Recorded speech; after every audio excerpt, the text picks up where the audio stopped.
Welcome to NTD News Today. Here are today's top stories. A Senate hearing is underway today to examine the Panama Canal and its impact on the U.S. economy and national security. The latest from Capitol Hill. President Trump signs key executive orders overhauling military policies, what it means for transgender service members, DEI programs, and more. Members of the House GOP are in Florida this week for their annual three-day conference. The event is happening at the Trump National Doral Golf Resort in Miami, where President Trump got on stage to make remarks. Chinese company Deepseek's new AI app is causing a stir, but it appears to have a built-in bias towards the Chinese Communist Party. A fifth Trump cabinet pick confirmed and another on the Senate agenda today. We have the updates.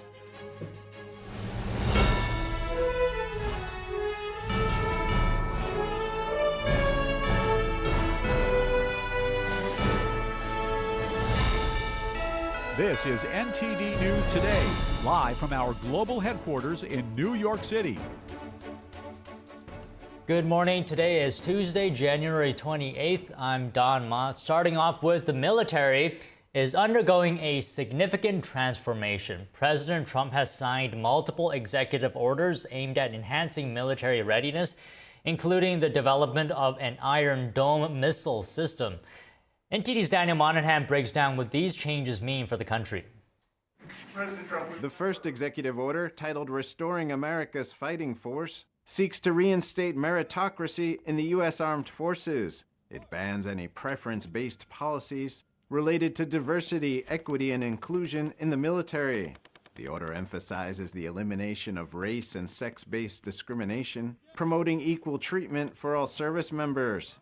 According to the order, this approach is intended to strengthen leadership, unit cohesion, and force readiness while upholding fairness and military excellence. The second executive order, titled Prioritizing Military Excellence and Readiness, addresses Pentagon policies on individuals with gender dysphoria. The order suggests a future ban on their military service, stating, "A man's assertion that he is a woman and his requirement that others honor this falsehood is not consistent with the humility and selflessness required of a service member." While the order does not impose an immediate ban, it directs the Pentagon to formulate a policy based on military readiness. It also prohibits the use of gender-based pronoun changes and mandates gender-specific facilities. A third executive order directs Defense Secretary Pete Hegseth to reinstate all active and reserve service members who were previously discharged for failing to get the COVID-19 vaccine.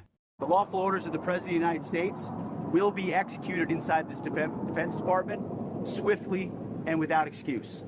They will be reinstated with their former rank and given back pay and benefits. Over 8,000 members of the U.S. military were kicked out over their refusal to get the COVID jabs. A fourth order, the Iron Dome for America, launches a next-generation missile defense system designed to counter advanced threats from nations like China and Russia. The initiative accelerates the development of space-based sensors, interceptors, and non-kinetic defenses. In military terms, non-kinetic refers to capabilities like electronic warfare and cyber operations. Over to social media, President Donald Trump told reporters on Monday that Microsoft is in talks to acquire TikTok. Trump says he would like to see a bidding war over the app. I like bidding wars because you make your best deal, so if there's a bidding war, that's a good thing. Trump signed an executive order last week seeking to delay a ban on the app by 75 days. Trump said last week that he was in talks with multiple people over buying TikTok and would likely have a decision on the popular app's future in 30 days. From new policies on gender dysphoria to the elimination of DEI and a new missile defense system, President Trump's orders aim to overhaul the military. Daniel Monahan, NTD News. House Republicans are in Florida for a three-day retreat to define their legislative strategy. What can we expect from the annual retreat, and how is it different from the other years? Our Washington correspondent Luis Martinez has the story. NTD is here at the Trump National Doral Golf Resort in Miami, where the House Republican Conference is hosting their annual policy retreat. Late Monday afternoon, President Trump addressed the House Republican Conference, and most House Republicans agreed that it is a new day in Washington, D.C. I think it's a new day. And I think every foreign leader needs to understand that the days of weakness and confusion are over in the United States. There's a real leader who has the fortitude and the courage to do what is right for the United States and also for our allies. And so I would express caution for any leader out there who believes that they can continue to abuse the relationship with the United States or try to negotiate concessions by trying to blackmail the United States. Those days are over.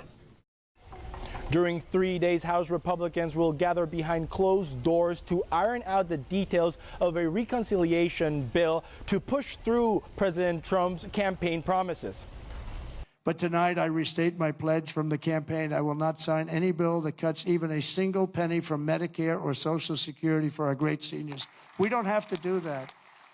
I'm also eager to get to work with Congress on the largest package of tax cuts and reforms in American history. We got to get that done. Speaker of the House Mike Johnson confirmed that it is his intention to have a budget reconciliation proposal and resolution for the first week of February, and that by the end of February, the Senate and the House will have agreed on a unified budget reconciliation proposal. Reporting from Doral, Miami, Florida, Luis Eduardo Martinez, NTD News. The Justice Department yesterday fired more than a dozen officials involved in the criminal prosecution of President Trump. The DOJ says the move is in line with the mission of ending what they call the weaponization of government.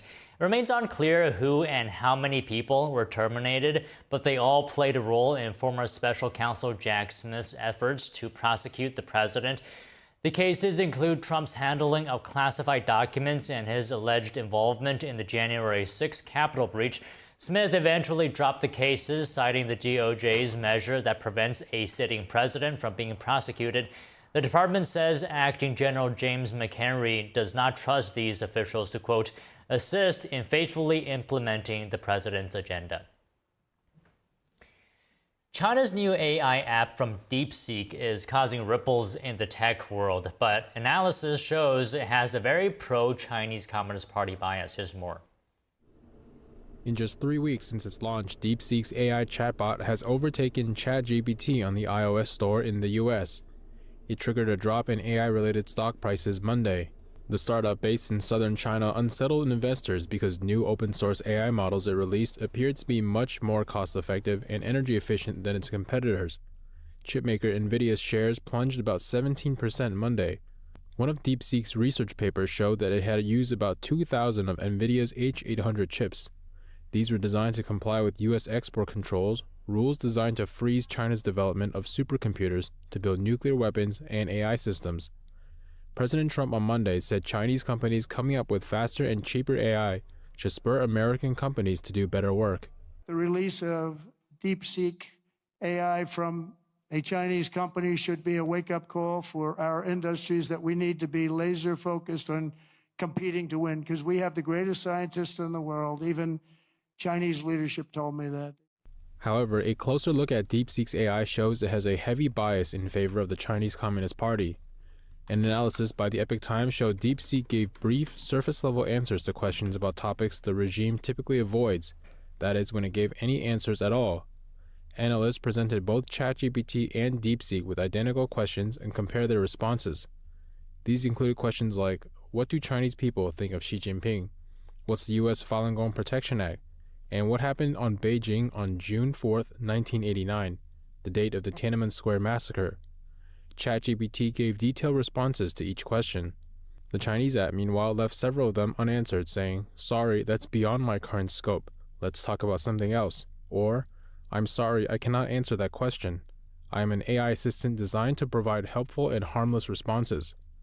The Epoch Times said the app also denied allegations of human rights violations against Uyghur Muslims in China's Xinjiang region. Not everyone is buying Deepseek's claims that its AI assistant is so cost-effective and efficient. Alexander Wang, CEO of Scale AI, told CNBC he believes Deepseek used tens of thousands of more advanced chips. Wang said Deepseek cannot talk about it since the chips are banned in China due to U.S. export controls. Elon Musk gave a one-word response to a clip of Wang's statement on X, saying, "Obviously." And the Senate is now holding a hearing on the impact of the Panama Canal on U.S. trade and national security. We're going to tune in now. The goods transiting the canal coming to or from U.S. markets, a stable waterway is vital for states like mine, where 1 in 4 jobs are related directly or indirectly to trade. Seattle-based SSA Marine, operated in the Manzanillo International Terminal in Cologne, Panama for the last 30 years, is our largest U.S. logistics presence in Panama, with 19 massive cranes, 3.5 million cargo containers, and employing over 1,000 people. In fact, Washington's maritime economy supports 170,000 jobs and $45 billion in revenue, and our U.S. maritime economy supports over 21 million jobs and almost $3 trillion in America's GDP. So anything that our committee can do to help grow our maritime economy, I'm all for. That is why it's so important that the committee not just focus on Panama, but the broader solutions to meet our U.S. maritime opportunities and challenges.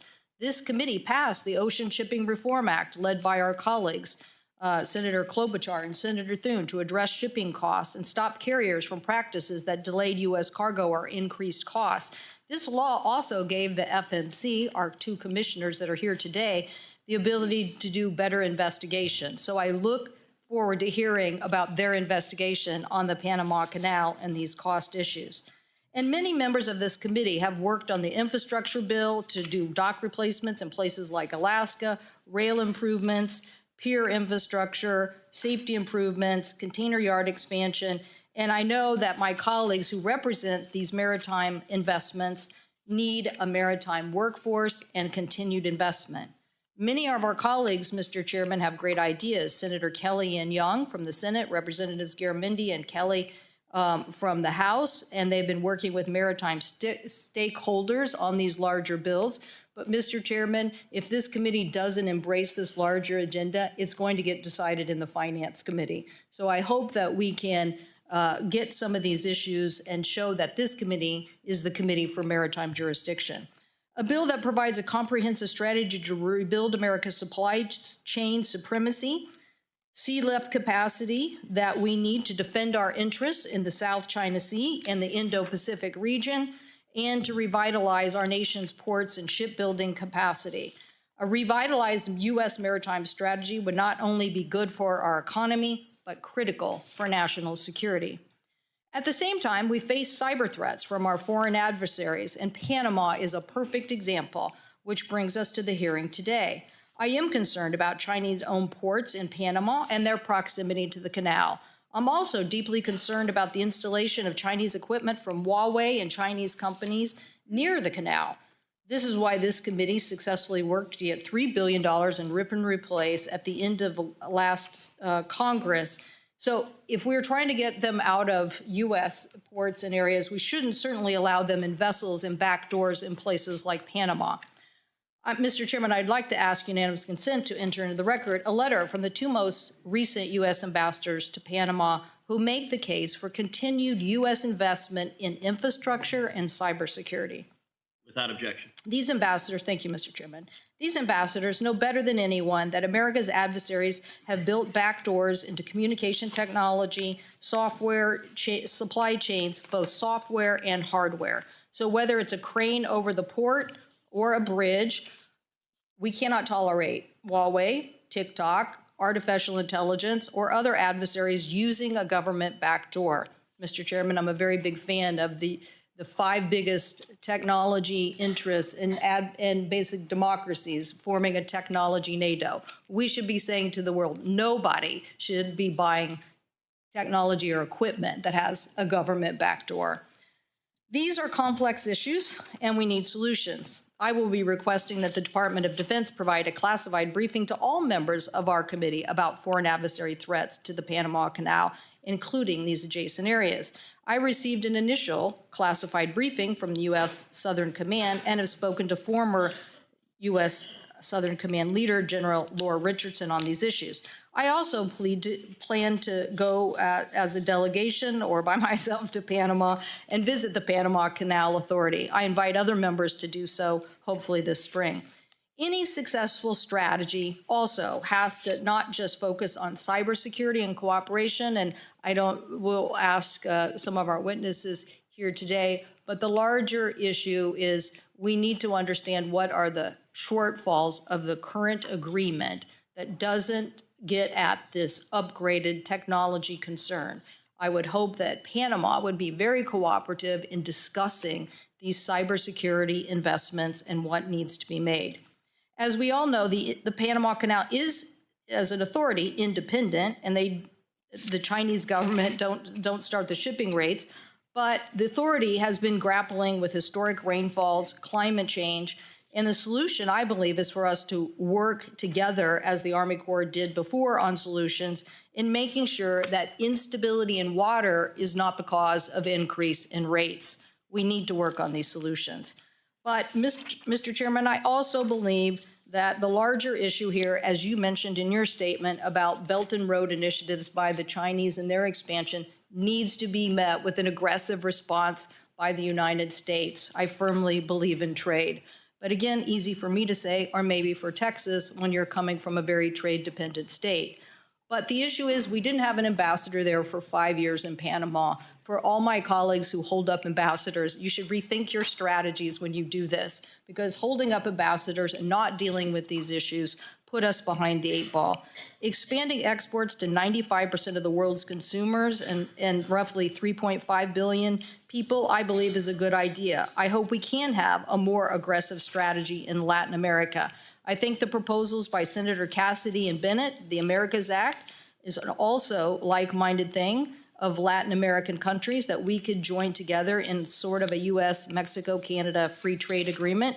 And I also believe that a free trade agreement of the Americas that link modernization of all our FTAs in Latin America and the Caribbean would help, along with an aggressive strategy on saying no government backdoors and making the kind of investments that the Export-Import Bank can do to counter China. So, Mr. Chairman, thank you for organizing this important hearing. Such investments ensure resilient supply chains, boost exports, lower consumer costs, and most importantly, protect our national security. Thank you, Mr. Chairman. Thank you, Senator Cantwell. Our first witness today is Chairman Luis Sola of the Federal Maritime Commission. He was recently in Panama on a fact-finding mission and can speak to concerning developments that I noted in my opening statement. Chairman Sola, you're recognized for 5 minutes. Thank you, Chairman Cruz, Ranking Member Cantwell, and distinguished members of the committee. Thank you for the opportunity to speak today about the critical importance of the Panama Canal to U.S. trade and global commerce. I bring a unique perspective as someone who's not only served as a maritime regulator, but also lived and worked extensively in Panama. I have transited the Panama Canal over 100 times. This experience provides me with a profound understanding of the canal's significance and challenges it faces. Prolonged drought conditions last year forced operational changes, reducing transit slots, restricting vessel types, and auctioning of slots, raising alarm about its resilience. The Panama Canal is managed by the Panama Canal Authority, ACP, an independent agency of the Panamanian government. The ACP is a model of public infrastructure management, and its independence has been key to ensure a safe and reliable transit of vessels critical to the U.S. and global commerce. During my recent visit to Panama, I had the opportunity to meet with leaders of the ACP to better understand their efforts to address the ongoing challenges facing the canal. I saw firsthand their commitment to maintaining the canal's efficiency and resilience. These conversations also highlighted the broader challenges posed by the Panamanian government's maritime policies, which complicate the ACP's mission and raise concerns about corruption and foreign influence.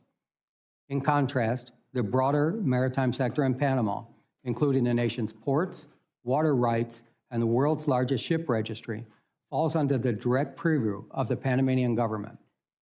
Unfortunately, this sector has faced persistent challenges, including corruption scandals and foreign influence, particularly from Brazil and China. These issues create friction with the ACP, especially as it works to address long-term challenges, such as securing adequate water supplies for the canal. Although the ACP operates independently under U.S. law, both the ACP and the government of Panama's maritime sector are considered one and the same. This means that any challenges in Panama's maritime sector, including corruption, lack of transparency, or foreign influence, can have a direct or indirect impact on the operations and long-term stability of the canal. This legal perspective highlights the need for vigilance in monitoring both the ACP's management and Panama government's policies affecting maritime operations. Since 2015, Chinese companies have increased their presence and influence throughout Panama. Panama became a member of the Belt and Roads Initiative and ended its diplomatic relations with Taiwan. Chinese companies have been able to pursue billions of dollars in development contracts in Panama, many of which were projects directly on or adjacent to the Panama Canal. Many were no-bid contracts, labor laws were waived, and the Panamanian people are still waiting to see how they've been benefited. It is all more concerning that many of these companies are state-owned, and in some cases, even designated as linked to the People's Liberation Army. We must address the significant growing presence and influence of China throughout the Americas and in Panama specifically. American companies should play a leading role in enhancing the canal's infrastructure. By supporting U.S. firms, we reduce reliance on Chinese contractors and promote fair competition. Additionally, confirming a U.S. ambassador in Panama is critical to advancing our national and economic interests. The FMC will continue to monitor the canal's pricing practices and consider broad reviews of Panama's maritime sector. The FMC has the authority to impose significant remedies, including fines and restrictions on Panamanian-flagged vessels entering U.S. ports. In closing, the Panama Canal is vital to our economy, with over 75% of its traffic bound for our ports. Safeguarding the ACP's independence and addressing the challenges posed by the broader government are essential to maintaining U.S. competitiveness in the global economy. I look forward to your questions. Thank you, Chairman. Our next witness is Commissioner Daniel Maffei of the Federal Maritime Commission. He was also in Panama with Chairman Sola. Mr. Maffei, I look forward to your opening statement. Thank you very much, Chairman Cruz and Ranking Member Cantwell and members of the committee. I do want to say that in addition to Chairman Sola and myself, Commissioner Max Vekich is also here from the Federal Maritime Commission, which I just think underscores the importance of this issue to us. More than 110 years after its opening, the Panama Canal does remain absolutely vital to maintaining resilient supply chains for both American importers and exporters. Because the canal is essentially a waterway bridge over mountainous terrain above sea level, it does depend on large supplies of fresh water to maintain the full operations. Panama has among the world's largest annual rainfalls. Nonetheless, insufficient freshwater levels have occurred before in the canal's history, such as in the 1930s when the Madden Dam and Lake Alajuela were built to address water shortages. Since that time, the canal has undertaken several projects to accommodate larger, more modern ships. In the last couple of years, a trend of worsening droughts in the region once again has forced limits to the operations of the canal. Starting in June of 2023, the Panama Canal Authority employed draft restrictions and reduced the number of ships allowed to transit the canal per day. Now, the Panama Canal limitations, in combination with the de facto closure of the Suez Canal to container traffic, has had serious consequences for ocean commerce, increasing rates, fees, and transit times. In the first half of 2024, U.S. importers and exporters expressed Panama Canal-related concerns to the FMC, including doubts about the future reliability of the canal and questions about how the Panama Canal Authority was determining which ships could transit the canal and how long they would have to wait. The FMC has statutory authority under the laws concerning foreign shipping practices to investigate and potentially take appropriate counteraction if it finds that a foreign country, through its laws or regulations, has contributed to, quote, conditions unfavorable to shipping in the foreign trade, unquote. Given the statutory mandate and consistent with FMC's mission, I and then Commissioner Luis Sola started to look deeper into the causes of the issues facing the canal. The first step was to meet with Panamanian officials and other stakeholders, as the chairman has pointed out, about the conditions adversely affecting the canal's operations, about what was being done to address these concerns, and about whether any aspect of the canal's operations might result in conditions unfavorable to U.S. shipping that should be addressed under the Commission's authority. So we traveled to Panama, actually it was in July of 2024, and we met with then recently elected President Jose Molino and officials in his administration. We also met with the Panama Canal Authority, as well as private sector stakeholders.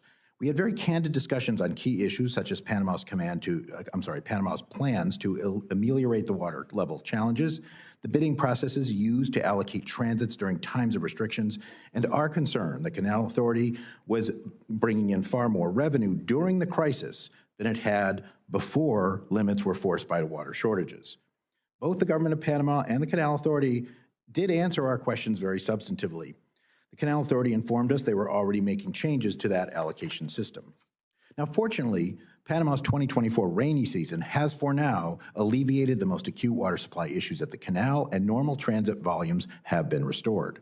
That said, while the Panamanian government and Canal Authority have, with the advice of the U.S. Army Corps of Engineers, developed credible plans to mitigate future water shortages, they also warned that it is likely that at least one more period of reduced transits will occur before these plans can be fully implemented.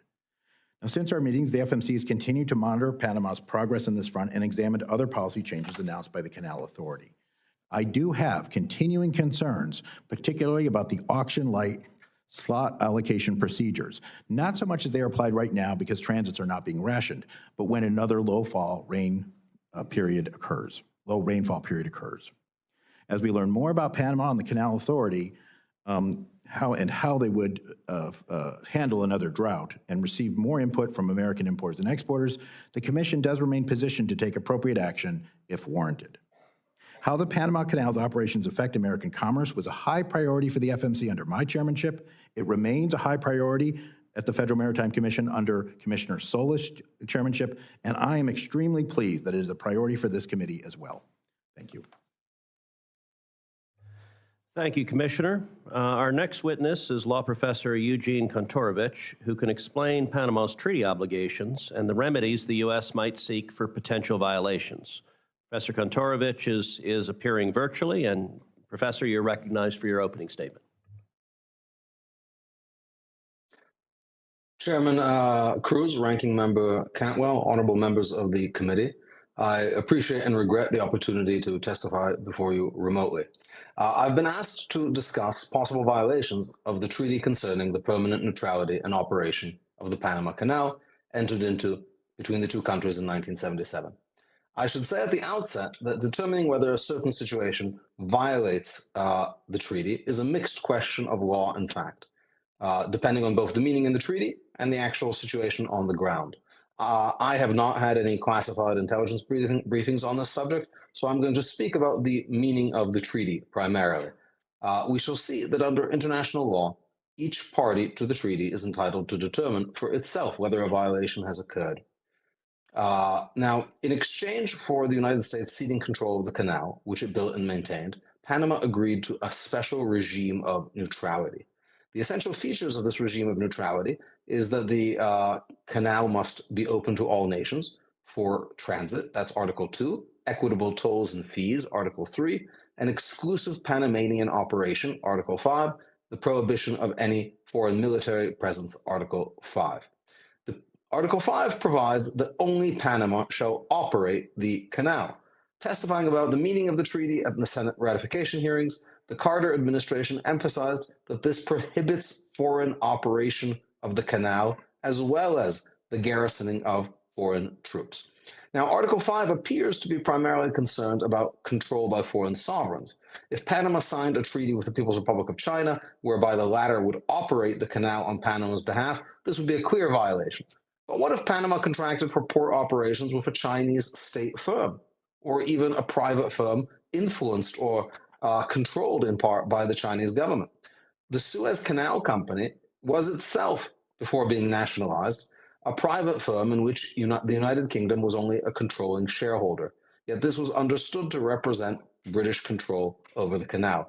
In other words, a company need not be owned by the government to be in part controlled by the government.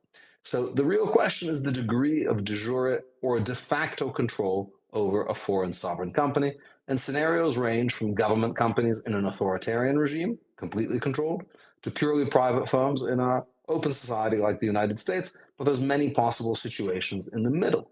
The treaty is silent on the question of how much control is too much, and as we'll see, this is one of the many questions committed to the judgment and discretion of each party. Now, turning to foreign security forces, the presence of third country troops would manifestly violate Article 5, but this does not mean that anything short of a People's Liberation Army base flying a red flag is permissible. The presence of foreign security forces could violate the regime of neutrality, even if they're not represented in organized and open military formations. Modern warfare has seen belligerent powers seek to evade international legal limitations by disguising their actions in civilian garb. From Russia's notorious little green men to Hamas terrorists hiding in hospitals or disguised as journalists, bad actors seek to exploit the fact that international treaties focus on sovereign actors. Many of China's man-made islands in the South China Sea began as civilian projects before being suddenly militarized. Indeed, this issue was discussed in the Senate ratification hearings over the treaty. Dean Rusk said informal forces would be prohibited under the treaty. Thus, the ostensible civilian character of the Chinese presence around the canal does not in itself mean that it could not represent a violation of the treaty if, for example, these companies and their employees involved Chinese covert agents or other agents of the Chinese security forces. So this leads us to the final question: who determines whether neutrality is being threatened or compromised?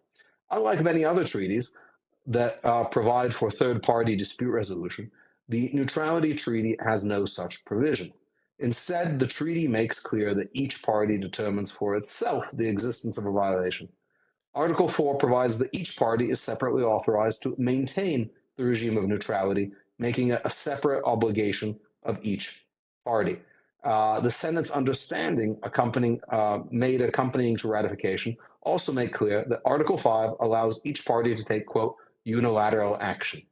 Senator Jacob Javits, at the markup hearing, said that while the word unilateral is abrasive, we can, quote, decide that the regime of neutrality is being threatened and then act with whatever means are necessary to keep the canal neutral unilaterally. I look forward to your questions. Thank you, Professor. Our final witness, World Shipping Council CEO Joseph Kramick, can discuss the challenges faced by container lines moving goods to or from America through the Panama Canal. Mr. Kramick, you're recognized for your opening statement. Thank you, Chairman Cruz, Ranking Member Cantwell, and members of the committee. My name is Joe Kramick. I'm President and CEO of the World Shipping Council. The World Shipping Council is the global voice of liner shipping. Our membership consists of 90% of the world's liner shipping tonnage, which are container vessels and vehicle carriers. They operate on fixed schedules to provide our customers with regular service to ship their goods in ports throughout the world. Our focus is on sustainable, safe, and secure international ocean transportation. Nothing could be more important to the U.S. economy and WSC member lines who carry the trade that supports the U.S. economy than a sustainable, safe, and secure Panama Canal. As you have heard, using the Panama Canal to transit between the Atlantic and Pacific saves significant time and money. A typical voyage from Asia to the U.S. or East Coast can be made in under 30 days using the canal, while the same journey can take up to 40 days if carriers must take alternate routes. From a commercial trade perspective, the big picture is this. One of the world's busiest trade lanes is the Trans-Pacific. The Trans-Pacific is cargo coming from and going to Asia via the United States. Focusing in a bit, cargo coming from Asia and bound for U.S. Gulf and East Coast ports always transits the Panama Canal. Similarly, cargo being exported from U.S. and East Coast ports, a large share of which are U.S. agricultural exports like soybeans, corn, cotton, livestock, and dairy, also almost always transits the Panama Canal. The result is that 75% of canal traffic originates in or is bound for the United States. Some examples include the Port of Houston exports $14 billion in containerized trade to Asia, The Port of New Orleans exported $27 billion in seaborne trade to Asia, not all of which was on container vessels. The Port of New York and New Jersey exported $16.5 billion to Asia, and the Port of Savannah exported $13 billion to Asia. Our member lines are the largest users of the Panama Canal, and we carry the bulk of this trade. Global ocean trade is always facing challenges, as you've heard, and the Panama Canal is no exception. We've talked about the drought in 2023 and the historic low water levels that it caused in Lake Gatun, which feeds the canal locks, a unique system that is a freshwater feed as a result, as contrasted to an ocean-to-ocean system, which the French tried and failed, but which is actually active in the Suez Canal. These low water levels reduce transits from 36 transits a day to as low as 22 per day. Additionally, the low water levels required a reduction in maximum allowable draft levels, or the depth of the ship below the waterline, which for our members reduced the amount of containers they could carry through the canal. This resulted in a 10% reduction in import volumes for U.S. Gulf and East Coast ports, with the Port of Houston experiencing a 26.7% reduction.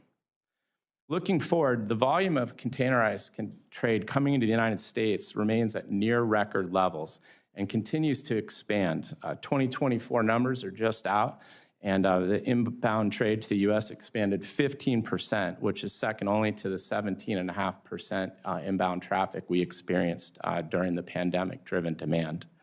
Just yesterday, the Port of Houston reported record-breaking trade volumes with an 8% increase. More broadly, WSC member lines have transported $1 trillion in goods to and from U.S. ports, which represents 64% of all seaborne trade, contributed $2 trillion in economic output to the United States, supported 6.4 million U.S. jobs, and over $442 billion in wages and salaries. These goods are the clothes on your back, the shoes on your feet, and the phones likely in your hands or on your dais. WSC members look forward to working with the committee on maintaining the sustainability, safety, and security of the Panama Canal. It's a vital ocean artery critical to U.S. trade. The record volume of cargo that our members continue to carry, it demonstrates our commitment. We appreciate the committee's continuing support, commitment to the liner shipping industry, the U.S. maritime industry, and I look forward to answering your questions. Thank you. Thank you very much. We'll now move to questioning. I want to start, Chairman Solo, Commissioner Maffei. Are you aware of allegations from some vessel operators of disparate treatment, such as sweetheart deals or favorable rebates by Panama for canal transits? Thank you for the question, Mr. Chairman. We have become aware through some complaints by cruise lines that said that they were not getting a refund of their canal tolls. When we looked into this, we found a Panamanian Executive Order, Decree 73, that specifically says that if a cruise line would stop at a certain port, that they could be refunded 100% of the fees. And as far as I know, that's the only instance where that exists. Yep, we continue to look into it, but the cruise ships is the one area where we have found something that would fit that bill, I think, Chairman. Some press coverage says the Panama Canal is nominally independent, even though it provides a large share of the Panamanian government's revenue.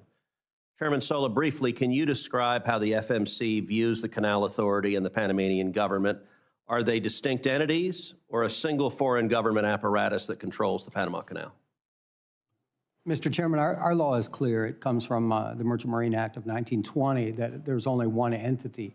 And in addition to that, our predecessor at the Federal Maritime Commission was the U.S. Shipping Board, was formed in 1916 in direct result of the Panama Canal.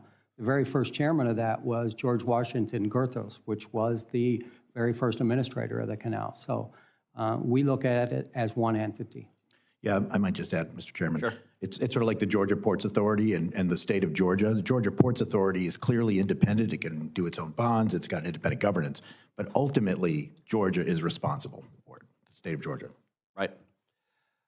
So Panama was the very first Latin American country to join China's Belt and Road Initiative. And right now, China is building a fourth bridge across the Panama Canal for car traffic and light rail. Chairman Solo, Why should Chinese construction of a bridge near Panama City concern the United States? Mr. Chairman, we all saw the tragedy that happened here in the Francis Scott Key Bridge incident and the devastation that had happened to Baltimore. We also saw recently what happened in the Suez Canal, where we had a ship get stuck in there. It's not only the construction of the bridge, but it's a removal of a bridge, as I understand it, called the Bridge of the Americas. It was built in 1961, and that would paralyze cargo traffic in and out of the canal. Panama also recently renewed the concessions for 2 container ports to a Chinese company, Hutchison Ports PPC. Of course, Chinese companies are controlled by the Communist Party. How does China use control of those ports for economic gain? Mr. Chairman, I am a regulator, a competition regulator, and the Chinese ports that you're referring to, let me put them into scope. The one on the Pacific, the Port of Balboa, is roughly the same size as the Port of Houston. They do about 4 million containers a year. They have about 28 gantry cranes. The one on the Atlantic is the same as my hometown of Miami. They do about 1 million containers. So where Roger Gunther in the Port of Houston generates about $1 billion a year, and Heidi Webb in Miami does about 200 million, the Panama Ports Company paid zero for 20 years on that concession. So it's really hard to compete against zero. So I think that's our concern, our economic concern that we would have. Commissioner Maffei, anything to add on that? Yeah, I mean, I do too also think it is important. I would point out that you don't have to stop at either port. It's not like these 2 ports control the entrance to the canal. That is the Canal Authority that does control that. However, I think it's of concern. I would also point out that the Panamanian government thinks it's of concern too, because they're conducting their own audit of those particular deals. But we remain very interested as well. So, Professor Kontorovich, I want to turn to the treaty. So President Trump has made important arguments. Both the Chinese control over canal infrastructure and exorbitant fees charged for canal transits are violations of the Neutrality Treaty. I want to highlight 3 specific provisions that you mentioned in your opening statement. Article 4 of the Neutrality Treaty requires both the United States and Panama to establish and maintain, quote, a regime of neutrality. Article 5 limits any foreign control by providing, quote, only the Republic of Panama shall operate the canal and maintain military forces, defense sites, and military installations within its national territory. And finally, Article 3(1)(c) requires that, quote, tolls and other charges be just, reasonable, equitable, and consistent with the principles of international law. In your opinion, as an expert in international law, could the facts discussed here be considered violations of the Neutrality Treaty in force right now between the United States and Panama? So I think, Senator, I think potentially they could, but it's impossible to say definitively without knowing more, in particular about the degree of Chinese control and involvement in these companies. I think it's important to note that these port operation companies that operate the ports on both sides, when they received their first contract, it was just a few months before Hong Kong was handed over to China. In other words, they received them as British companies, sort of very oddly, just a few months before the handover. Now, of course, since then, Hong Kong has been incorporated into China, has been placed under a special national security regime, and the independence of those companies has been greatly abridged, to say nothing of state-owned companies involved elsewhere in the canal area, which raise significantly greater questions. Additionally, I should point out that the understandings between President Carter and Panamanian leader Herrera, which were attached to the treaty and form part of the treaty, provide that the United States can, quote, defend the canal against any threat to the regime of neutrality. And I understand that as providing some degree of preemptive authority to intervene. One need not wait until the canal is actually closed by some act of sabotage or aggression, which, as we heard from the testimony, would be devastating to the United States. But there is some incipient ability to address potential violations. And your final point there leads to my last question, which is, if the United States determines that Panama is in violation of the treaty, what is the range of remedies the United States would have for that treaty violation? So I think it may be shocking to people to hear today, but when one goes over the ratification history and the debates and discussions in this body over this treaty, it was clear that the treaty was understood as giving both sides separately the right to resort to use armed force to enforce the provisions of the treaty. And it's not so surprising when one understands that the United States made an extraordinary concession to Panama by transferring this canal, which the United States built at great expense and maintained and operated to Panama gratis. And in exchange, it received a kind of limitation, a permanent limitation on Panamanians' sovereignty, that Panama agreed that the United States could enforce this regime of neutrality by force. Now, of course, armed force should never be the first recourse for any kind of international dispute and should not be arrived at sort of rashly or before negotiations and other kinds of good offices are exhausted. But it's quite clear that the treaty contemplates that as a remedy for violations. Thank you very much. Ranking Member Cantwell. Thank you, Mr. Chairman. Mr. Kremek, I think costs are critical. When you think about it, we're here discussing costs. Why? Because consumers pay more when shipping costs are higher.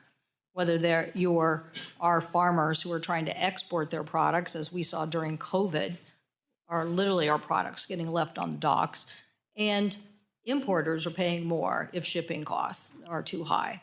So when we look at these incidents that we now see in our supply chain, and we had our own incident in Seattle where a container ship lost power and was careening towards our big Ferris wheel in the downtown, right next to our ferry terminal. Luckily, some passenger ferry vessels were able to push the tug from, out of the direct path of severe devastation. So now we mentioned Suez Canal, we mentioned Baltimore, we have our own Seattle experience. What do we need to do to make sure on the cost side that we aren't that we're making the right investments from a security level to make sure that these kinds of incidents that can do great harm do not happen? And Commissioner Sola, since you were at U.S. Southern Command, what do you think we need to do to renegotiate or to have a conversation with the Panamanians about the security level that we think needs to exist in Panama with this close proximity? And Mr. Maffei, this audit, will the audit lead to a discussion with Panama about those contracts? As I've said in my opening statement, I believe we should be very aggressive about U.S. involvement here and in Latin America. I think Panama represents one of the biggest U.S. supporters in that region, but we should engage to get this right, both on the cost side and on the security side. So if I could just hear your comments on each of those. Thank you, Senator Cantwell. Well, certainly even one incident is unacceptable from a safety perspective that you're citing. Our members work tremendously hard with the International Maritime Organization, the U.S. Coast Guard, and other entities to try to have the safest operations possible. But accidents do occur. They are rare if you count the number of some 7,000 port visits a year. But again, one is unacceptable. So continued investment, obviously, in U.S. infrastructure and a review. I mean, we have a lot of old infrastructure, as the tragic incident in Baltimore illustrated, unfortunately. We have these bridges that need a hard look to whether or not they need additional fendering systems and the like. And investments in our ports and infrastructure can be helpful along those lines as well. And for our members, I can assure you that they continue to invest in the latest technology. We have over 600 new ships on order with some of the latest technology in the world. So we're playing our role. And I want the U.S. to get a big portion of that. That's why we need to reinvigorate. Commissioner Sola, what about just a new U.S. Southern Command, U.S. government conversation with the canal authorities and the government about the security level that we seek? Thank you very much, Senator. First of all, the airborne wing that I'm wearing today is decorative. I have not worn a uniform in 35 years, so this is my personal experience here. I believe that the security of the canal has always been understood to be provided by the United States. Panama does not have a military. And I always believe that there's been a close relationship with Southern Command that we would provide that. And it would be nice to see if that we had a formalization of that in one way or another, because I don't believe that it's in the treaty at all. Okay, so formalization of maybe a cybersecurity agreement.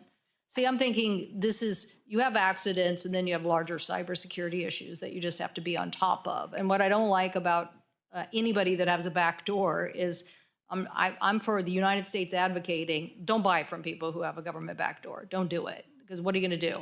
At some point in time, you're going to regret that. Commissioner Maffei, what about this audit, and could we push Panama on these issues of looking at closer U.S. infrastructure instead, particularly since the sea change here is like what everybody said. Like everybody thought this was Hong Kong, then it turned into China. We didn't have an ambassador after that. Next thing you know, they've made more aggressive postures. They're making aggressive postures everywhere. That's why the United States saying no government backdoors in technology and getting 5 other technology nations and democracies to say the same thing and evangelize that every day is going to help us. Yeah. And so is the investment. But what about getting the stevedoring business or some of that back into proximity under the audit? Well, it is the Panama Comptroller's Office, and they are investigating, contracts at Panamanian ports. And we don't have any jurisdiction over Panamanian ports per se. But your broader point, I think, is very, very important. While we were down there, both of us heard, I think, several times that the Panamanians would, the ones we talked to anyway, would welcome U.S. companies coming in and doing a lot of this work. Frankly, their bids are not competitive with the Chinese bids. Frankly, they're not that existent because the U.S. companies can make more money doing things other places. But even if they were existent, it is difficult to put competitive bids when the Chinese bids are so heavily subsidized by China.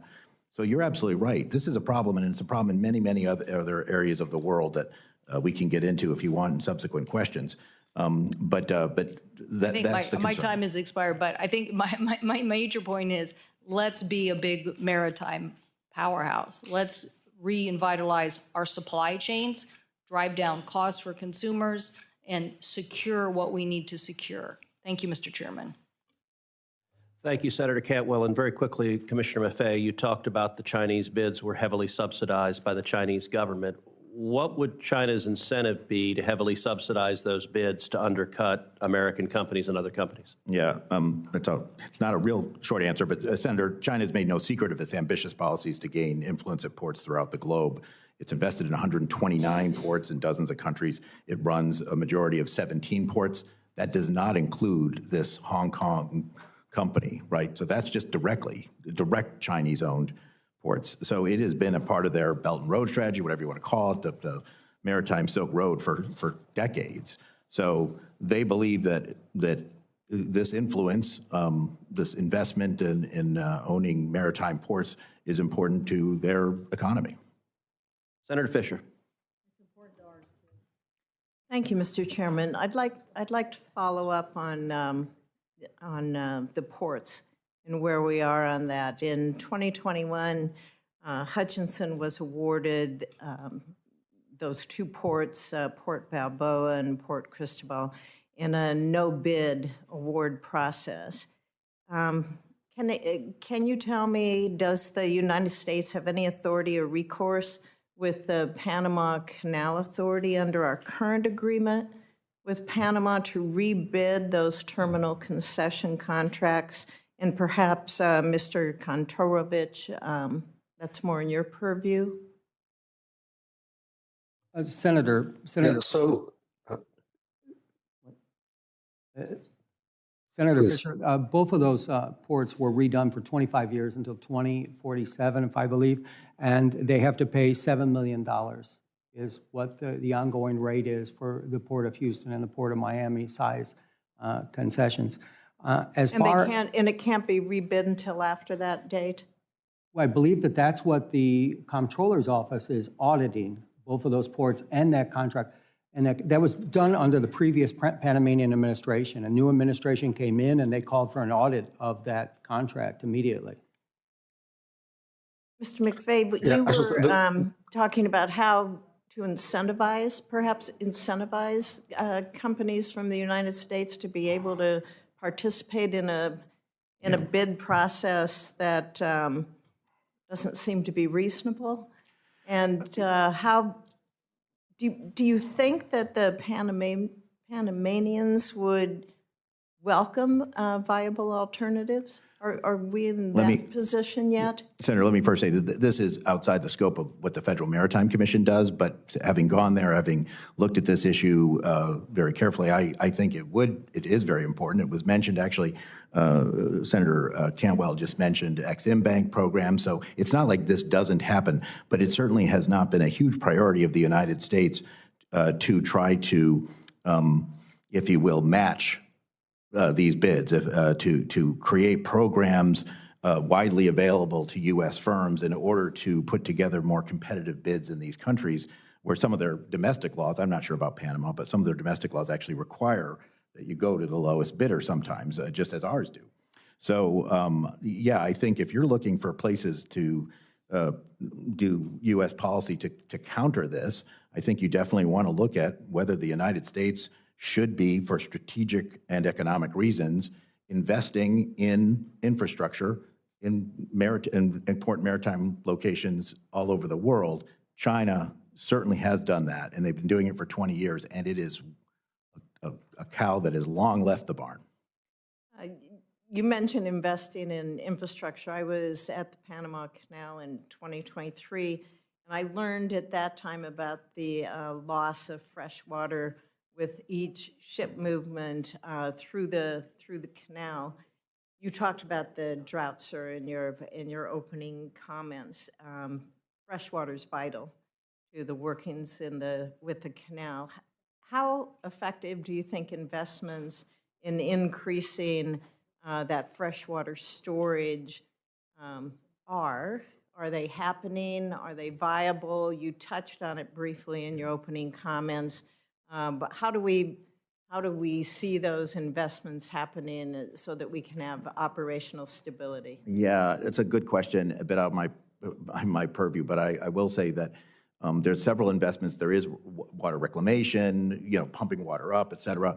But the main plan that the U.S. Army Corps of Engineers has helped the Panamanian Authority develop involves another basic expansion of bringing in even more water at an elevation that you could then use to continue the canal. Now, there's a lot of issues with implementing that, not the least of which being indigenous people in those areas. Not a huge number, but certainly towns and things, and negotiating that and all sorts of other issues, just as if it was in the United States, there would be issues. But it is viable. You can, in that part of the world, you can make more fresh water available to make the canal not have to be limited. However, it takes time, and there will at least be one more incidents of severe limitations before that occurs, unless we get really, really lucky. And there could be more than that. Thank you. Thank you, Mr. Chair. Thank you. Senator Blunt, Rochester. Thank you, Chairman Cruz and Ranking Member Cantwell. At the heart of this hearing is a fundamental question about how the U.S. will compete on the world stage and maintain our national security. These are the questions that will define the future of this country. For American families to see lower prices and better economic opportunities, we have to meet this moment honestly and seriously. And I'm proud to have joined Senators Cantwell and Blackburn to reintroduce the bipartisan Promoting Resilient Supply Chains Act, legislation that I led and authored in the House. This bill ensures that we have a national strategy to address our broken supply chains, whether it is a bridge collapse, a major global conflict, or unions striking for their rights. Interruptions and disruptions to our supply chains severely impact our economy. Our bipartisan legislation tackles this issue by elevating supply chains like the disruptions at the Panama Canal to be proactive and strategic. It helps us understand how we strengthen our ties with our friends and allies instead of pushing them into the arms of our competitors. I agree with Ranking Member Cantwell that we should have a hearing on how we compete with countries like China.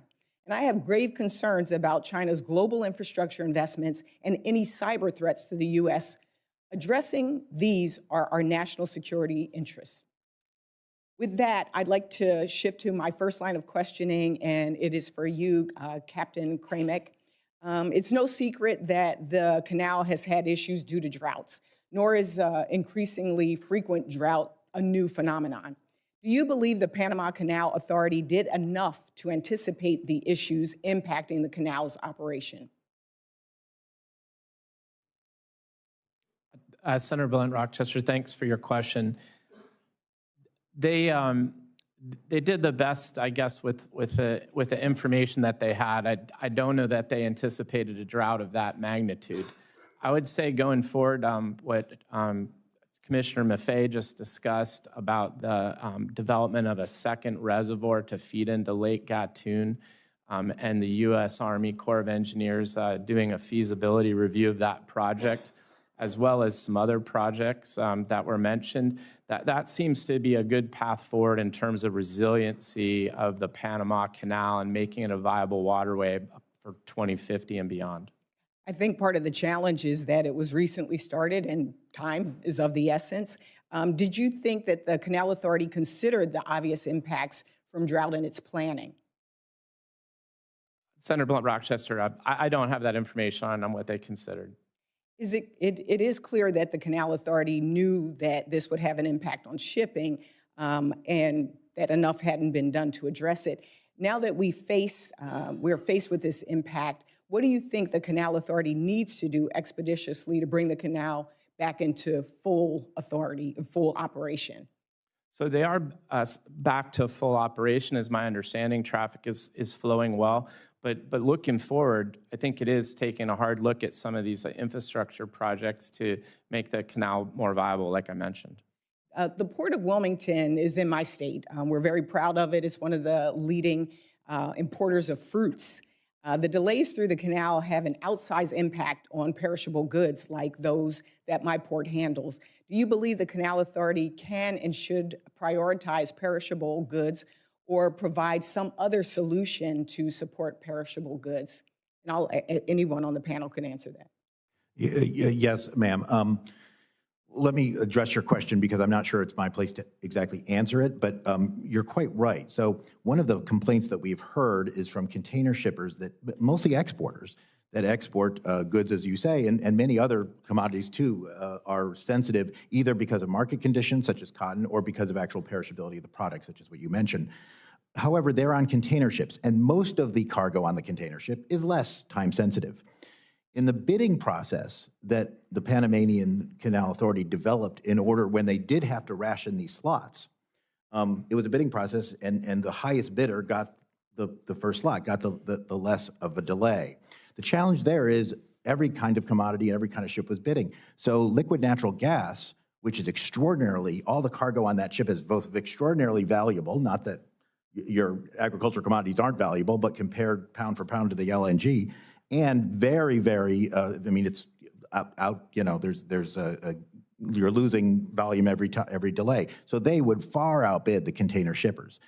Now, whether or not there's something that can be done specifically to help these container, I'm not sure. We've been looking into that, but it does remain a large concern is how do we figure out a way for these agricultural shippers who are, not the main players on these ships, but an important part of it, particularly for the United States. So you bring up a great question. I wish I had a better answer, but Thank you for your answer. I'll be submitting some questions for the record because I know my time has run out, and I really want to understand also what we can do as the United States in terms of us being able to bid and be competitive in these bids. What can we do better? So I'll be submitting questions for the record. Thank you, Mr. Chairman, and I yield back.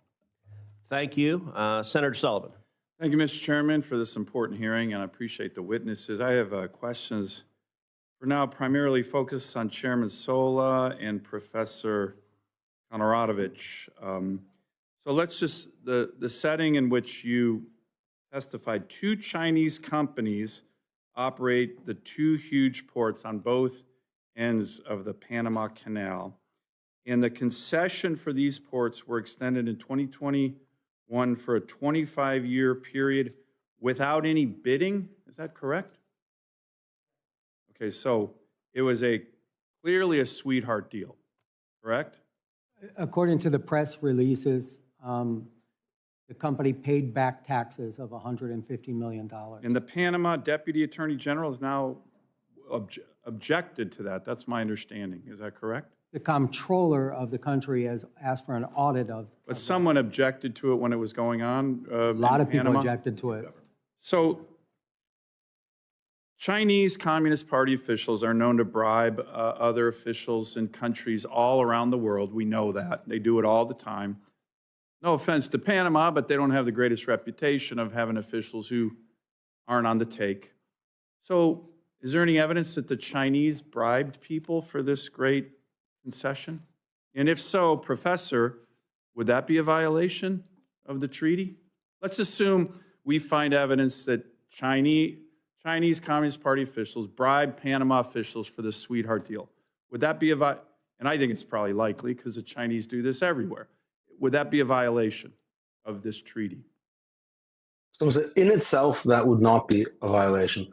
What would be a violation is actual threats to the operation of the canal. Okay. However, to the extent that the Chinese government was involved in procuring these contracts, it provides sort of additional support for the notion that these companies are serving some kind of governmental interest. So it wouldn't be a violation itself, but it would be circumstantial evidence to support it. Let me get to the issue of threats. Let's assume the PRC, the PLA, invaded Taiwan or invaded the Philippines or went to war somewhere in the South China Sea. And we were surging our Navy to the Indo-Pacific through the Panama Canal. Are the companies now on controlling both sides of the Panama Canal, the Chinese companies, subject to the PRC's national security laws that mandate cooperation with the military, with state intelligence agencies? Does anyone know that? Professor, they're subject all the time. They're subject to those laws all the time by virtue of being Hong Kong companies. And they face, of course, consequences for not complying with the wishes of the Chinese government. And one of the arguments wouldn't that be a violation of the treaty? And isn't that a huge risk to us right now that the Chinese? So that is a threat to the neutrality. They invaded Taiwan, invaded the Philippines. They could go to these two companies saying, "Hey, shut it down, make it hard, sink a ship in the canal." And wouldn't they be obligated to do that under Chinese law if they were ordered to by the PLA or the CCP? I don't know if they'd be obligated, but certainly the People's Republic of China would have many tools of leverage and pressure on these companies. That's why the treaty specifically says that we can act not just to end actual obstructions to the canal. We don't have to wait until the canal is closed by hostile military action. That would be a suicide pact. That would be catastrophic for us. But rather that we can respond at the inchoate, incipient level to threats. And then this is up to the president to determine whether this is significantly robust to constitute So, an imminent Professor, threat. aren't we kind of walking up to the idea of a suicide pact because we got two big Chinese companies on both ends of the Panama Canal who, if there's a war in Indo-PACOM, Taiwan that involves us and China, these companies would be obligated to do the bidding of the Chinese Communist Party and PLA? I mean, aren't we kind of walking up to a very significant national security threat already? Yeah, certainly there's a threat, and I think what makes the action of the Chinese government sort of difficult to respond to, but important to respond to, is that they conceal this in sort of levels of gray, right, without direct control. Well, let me ask you on that topic, this is my last question, Professor. Let's assume that we find out, and again, it wouldn't be surprising, I think you can almost assume it, that these two companies have Chinese spies or military officials within the ranks of the employees of the companies. Let's assume we found that out. Somehow that becomes public. But I don't think it's a big assumption. It's probably true right now. So you have spies and military personnel within the ranks of these two companies that are controlling both ends of the Panama Canal. for you, Professor and Chairman Sola, wouldn't that be a blatant violation of Article 5 of the Neutrality Treaty, if that were true? Yeah. Which probably is true. Yes. What's your I answer, do think Professor? that it would be. I do think it would be a clear violation. As Dean Rusk, former Secretary of State Dean Rusk, said at the ratification hearings, informal forces can violate Article 5 as well as formal forces. And So Chairman clearly, Sola, do you that agree with assumption, that? it would be a And violation. is there any evidence of Chinese spies or other nefarious Chinese actors embedded in these companies? Senator, we have no information of that. That's not under the purview of the federal. But you agree that would be a violation of Article 5 of the Neutrality Treaty? I do. Thank you. Thank you, Mr. Chairman. Thank you. Senator Baldwin. Thank you. Commissioner Maffei, good to see you. Thank you for being here today.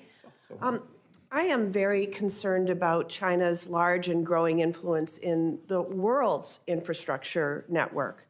A company from Hong Kong operates 2 ports in the Panama Canal, one on each end. And while the company is not Chinese state-owned, it is subject to China's national intelligence law, as we've been discussing. Moreover, a Chinese state-owned entity is currently building a bridge over the Panama Canal. But the Panama Canal is just one example of how far China's influence stretches.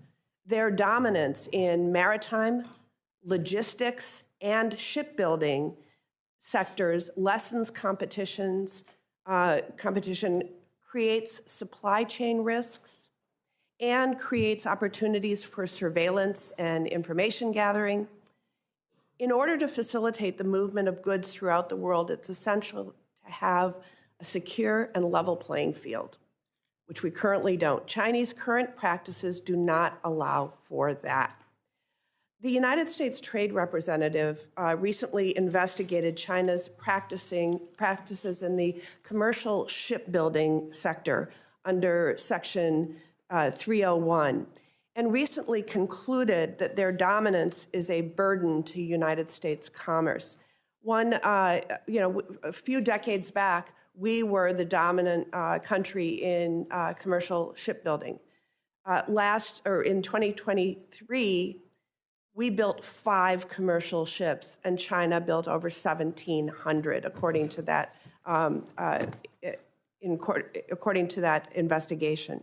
So, what policies would you recommend to prioritize growth of the United States' influence in the maritime and logistics sector to compete with China and level the playing field? Answer in less than a minute. Yep. Senator Baldwin, it's very good to see you again, and we were colleagues for 1 term in the House, and I appreciate that. I think the best I can answer in a short term is to amen to everything you said. And as an illustration, Senator Sullivan was talking about Hutchison Ports. That's actually the same company that runs terminals on both ends of the canal. I am concerned about that. However, if we want to be concerned about that, all of us should lose a lot more sleep than we're losing. Because if there's spies there, then there might be spies at other Hutchison ports. And there are other Hutchison ports in almost every part of the world. They own the largest container port in the United Kingdom, Felixstowe, which is responsible for nearly half of Britain's container trade. They control major maritime terminals in Argentina, Australia, the Bahamas, Germany, Indonesia, Mexico, Myanmar, the Netherlands, South Korea, and Tanzania. If owning and managing adjacent ports means that China somehow has operational control or strategic control over the Panama Canal, they also have it over the Suez, the Singapore Straits, the Mediterranean Sea, and the English Channel. That's just one aspect of what you were talking about. That doesn't include the shipbuilding, heavily subsidized, such that now I believe over half of new ships that are in the companies that belong to the World Shipping Council are coming from China, not because these are bad companies, but because they're undercutting other things. It's a problem that has been going on for 20 years, which makes it very difficult to answer your question. It is a long answer. This is not a problem that occurred last week. This is not something that President Trump identified. This was going on all of President Biden's term, but all of President Trump's first term. It has been going on for decades and decades through both U.S. Republicans and Democrats as president. The only thing I can say is I echo what Ranking Member Cantwell said, and I think others of both parties have echoed it, that we need some sort of overall maritime strategy. We have to acknowledge that this is part of our national security, that economic resilience is extraordinarily important, and I believe this is the greatest country in the world. I think if we start countering some of these efforts, we can do it, but it has to become a national priority. And part of the challenge is we're talking about outside the borders of our U.S. Investing outside the borders of our U.S. does not make a very good campaign ad, but it may be necessary to secure, particularly with such an aggressive and, frankly, on this, open strategy that China has had. Thank you for that answer. I know my time is now short. I will allow Professor Kantorovich to answer this for the record. But Professor, I'd like to ask for your help in finding productive actions we can take to overcome some of the challenges that are. Joining us now to discuss the Panama Canal and its impact on U.S. trade and national security is national security analyst Rebecca Grant, VP at Lexington Institute. So to start off here, why is the Panama Canal considered strategically important to the U.S. from an economic perspective? And I'll just give you a Bloomberg's economics number. Just 5% of the total value of U.S. imports and exports as well of goods transited through the waterway in 2023. So your thoughts on that? Yes, but it's also about 40% of the coast-to-coast container shipping. And the Panama Canal has always been an American strategic priority. Back when we were trying to let China be part of the global trade and global system, I don't think anybody worried about it. But this hearing is really laying bare that China has taken control commercially of far too much of the world's infrastructure and, most importantly, from our perspective, our very important Panama Canal. And can you just talk to us a little bit about China's involvement here with the situation, the Panama Canal? Right. Well, it's all commercial. It's through the companies that control various ports and other infrastructure, and they own it. Hutchison has a lease on the operations of part of the canal. This lease has been there for a long time. It was renewed back in 2021. So on the surface, it looks like business as usual. But as this hearing is making clear, there are Chinese laws under Xi Jinping that require companies like Hutchison to do pretty much anything the Chinese Communist Party asks in time of need. And that is why this relationship is now of such concern to President Trump and, as we see this morning, to the United States Senate. And this involvement, what are the material impacts on the U.S.? Well, the number one thing, of course, is the container shipping. But I think there's a much larger message here. There was a time when Panama as a nation recognized Taiwan, and that changed back in 2017. So we see a growing relationship between Panama's government and China. Panama is part of the Belt and Road Initiative. And these are all things that I think President Trump is going to want to push back against globally, but nowhere more important than at this canal that was U.S. built and where there are still important treaties that require neutrality. And frankly, China's policy under Xi Jinping just really puts all of that Panama Canal neutrality treaty into question. The U.S. is a maritime nation. We need maritime dominance, whether that's combat navy or the commercial shipping. And I think this is part of the attempt to re-examine what it's going to take to get us back where we want to be. And are there any risks that you see to the U.S. and its relationship with Panama if we do take the canal? I don't think we're looking at an immediate military operation by any means. What I see here is, certainly don't rule that out, but there is going to be negotiation. We want to see less or zero Chinese control of this.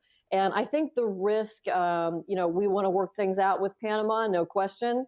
But I think there's a much bigger risk of leaving this Chinese influence unaddressed. China's just getting far too close to vital U.S. interests in the Western Hemisphere as well as globally. And it's really time to push back. Is there a significant worry about a deterioration in relations with Panama? Well, what we're not used to seeing is a president like President Trump who wants to go and negotiate. And deterioration, even under the Biden administration, there were sanctions put on previous Panamanian leaders. So there are a couple issues here. There's some corruption that's endemic in Panama. There is too much Chinese commercial interest. And it's normal for states to have a give and take, a push and a dialogue. We've seen that happen with the Philippines, where there was Chinese influence and sentiment. Now Philippines is back as a great American and U.S. ally. So President Trump wants to have that dialogue. He wants more U.S. investment in Panama. He wants to get the Chinese investment out of Panama or really diminished. And this is just the world we live in. We're going to see this give and take. And don't forget, it's caused by what Xi Jinping has created in China and our valid national security concerns about that Chinese influence. Also, can you speak to if there is U.S. influence in the region in comparison to China? Oh, well, certainly there is. And don't forget that for our military, our United States Southern Command has relationships with all these countries in Central and South America. Yet no one forgets that the United States did invade Panama in 1989 during a political crisis. So our Monroe Doctrine has said that the stability and security of the Western Hemisphere is very important to the United States. That's an old policy, but it hasn't changed, just that it hasn't been in the spotlight. And so we'd like to see more U.S. investment and development in Panama and in other countries in that region, a lot of ongoing relationships. We're just going to see those much more in the spotlight than we're used to. What are your thoughts on potential military action to take the canal? What are you weighing? Well, that's a last resort, but let me make clear that's something that the United States military, if so ordered, could certainly do. It's legitimized by one of the Panama Canal treaties, and there's no doubt that we have the military power to make that happen. I see that at this point as kind of the worst case scenario. I wouldn't rule it out, but it's designed to make Panama's leadership ask the question, hey, where does your long-term interest lie? Are you going to stick with China and risk this military intervention? Or do you want to maybe take a broader look at this and see if you can't minimize Chinese influence in that canal and go more with the Western Hemisphere? Like I said, that's been a trend since 2017. Panama has really been shifting toward China's side. So see this as a big effort to make sure Panama comes back under the wing of the Western-focused states. And do you agree that perhaps it might look bad, perhaps you don't agree with that, if the U.S. Were to use military action to take the canal? This is in terms of the global image. Well, I think it looks bad that China has used its commercial actions and its terrible national laws to get this much influence over it.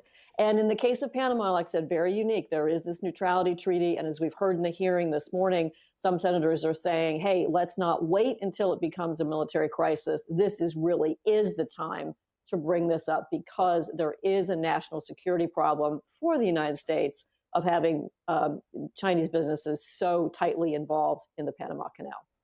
So Panama has said that it will remain under its control. How do we convince them otherwise?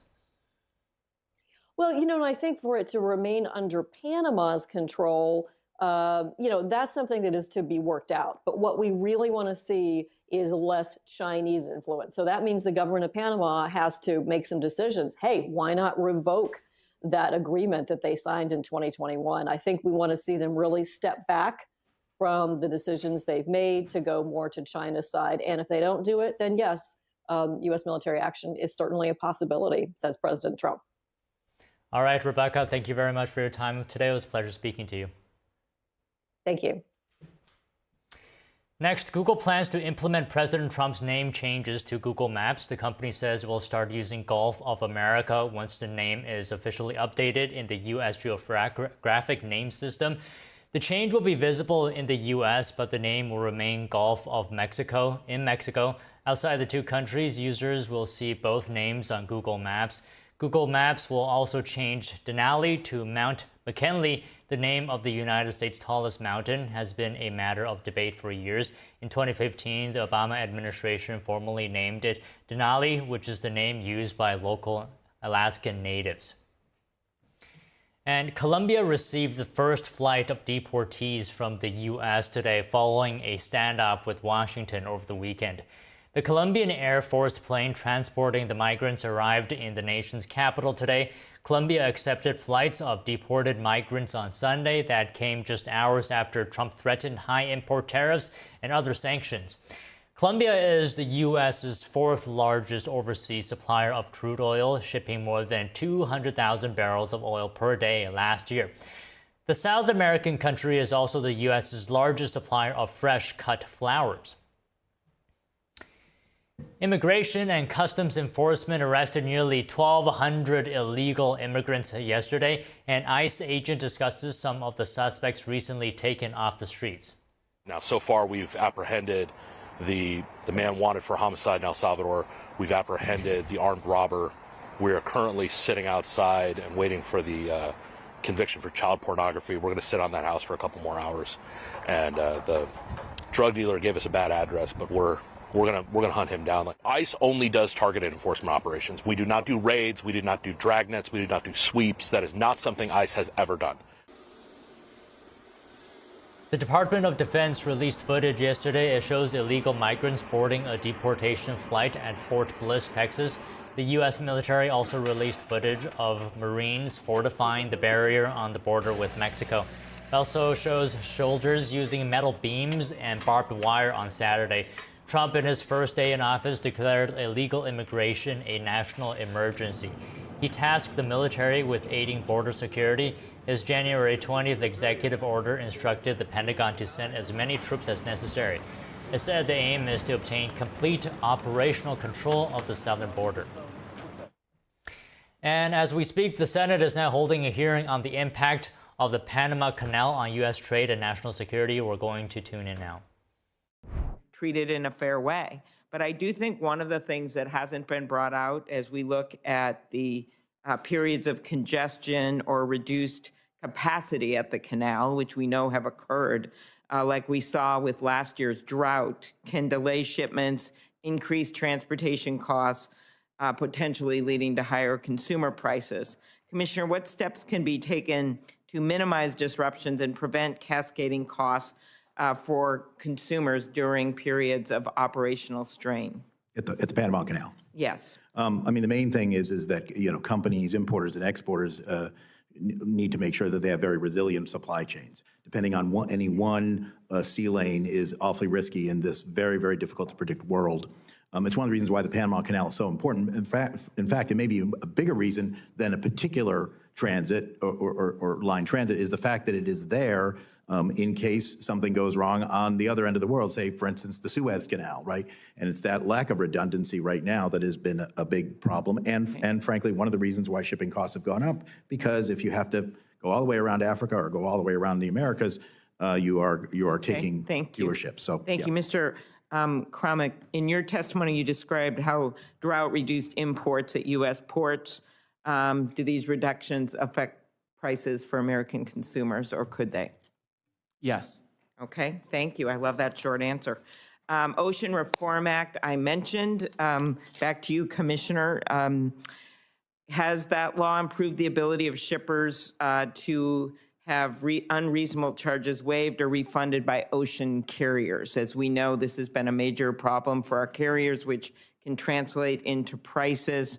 And talk about how it has empowered shippers to file complaints against unreasonable practices by the carriers. By the shippers, of course, you know what I mean. I don't mean the carriers themselves. I mean the people that are trying to do business and sell their stuff. So American exporters, American importers. American exporters. Absolutely.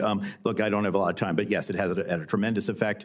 We have seen instances of waiving or forgiving detention demurrage fees or even refunding go way up. We've seen settlements go up with the major carriers. We've seen a lot more cases filed, so many, in fact, that we used to have one administrative law judge, now we have 3, and they still have too many cases. So a huge impact. Mm-hmm. And are you concerned, I'll just end where I started, are you concerned about freezing funding that has already been granted for port and infrastructure improvement right now, given what we're trying to do with American ports, so we can make stuff here and ship it instead of having it all come to us? I mean, that's a complicated question. I'll just say at the Federal Maritime Commission, we try to do an awful lot with less. As the New York Times reporter has pointed out, we are funded at approximately our entire annual budget, about 1 hour of the container ship industry's profits during the COVID pandemic. Because of that legislation and subsequent appropriations, that's more like 68 minutes now. It's still a fraction of it. I don't know where, and I don't believe the chairman Well, of knows course, where we only found this out 12 hours ago at midnight from an unknown bureaucrat. So our hope is that we will be able to give you those numbers to show what will happen to infrastructure if we simply freeze funding for all of these things across America. Thank you. Thank you. Senator Budd. Thank you, Mr. Chairman. Again, thank the panel for being here. It's good to see you all. Mr. Sola, the November 2024 report from the U.S.-China Economic and Security Review Commission, it details China's efforts to deepen ties with countries across Latin America and the Caribbean. So, Mr. Chairman, I'd like to ask unanimous consent to enter that report into the record. Mr. Chairman, if that's okay? Without objection. Okay. All right. Thank you. All right. I think it's important to view the Chinese Communist Party, CCP, activities in the Panama Canal Zone in the context of CCP's broader efforts to further access Latin America's markets and obstruct American interests in our own backyard. Mr. Sola, would you agree with that? That you see the CCP activity and hopefully to interrupt America's interest in the region? Definitely an economic interest, Senator. I was able to travel there a few years ago to see this firsthand and see the CCP's encroachment. So in your experience, are there noticeable differences in port operations when they're controlled by Chinese companies and financed or backed by Chinese loans? And if so, would you explain that? We have a wonderful example because we have a U.S. Port there, SSA, out of Washington State, that I actually worked on the development of that many years ago and helped develop that. That used to be a former United States Navy submarine base, and we converted that. As far as the two ports that we have, they're completely different. We have one as a major infrastructure footprint and also a container port that's moving 4 million containers a year. That is almost, I mean, that's really a phenomenal amount. That's more than Miami, Fort Lauderdale, and you probably got to get Tampa and a little bit of Jacksonville in there to get that type of volume. And on the other side, we have a very small port, but it's a very strategic port on the Atlantic. So how are the operations done? Yeah, I don't know how they don't make money. I mean, if you want to come to right down to it, is if they've been operating the port for 20 years and they say that they haven't made any money, so they haven't been able to pay the government. That's what concerns me, is I don't believe that we're on a level playing field with the American ports. Appreciate that, Mr. Kramick.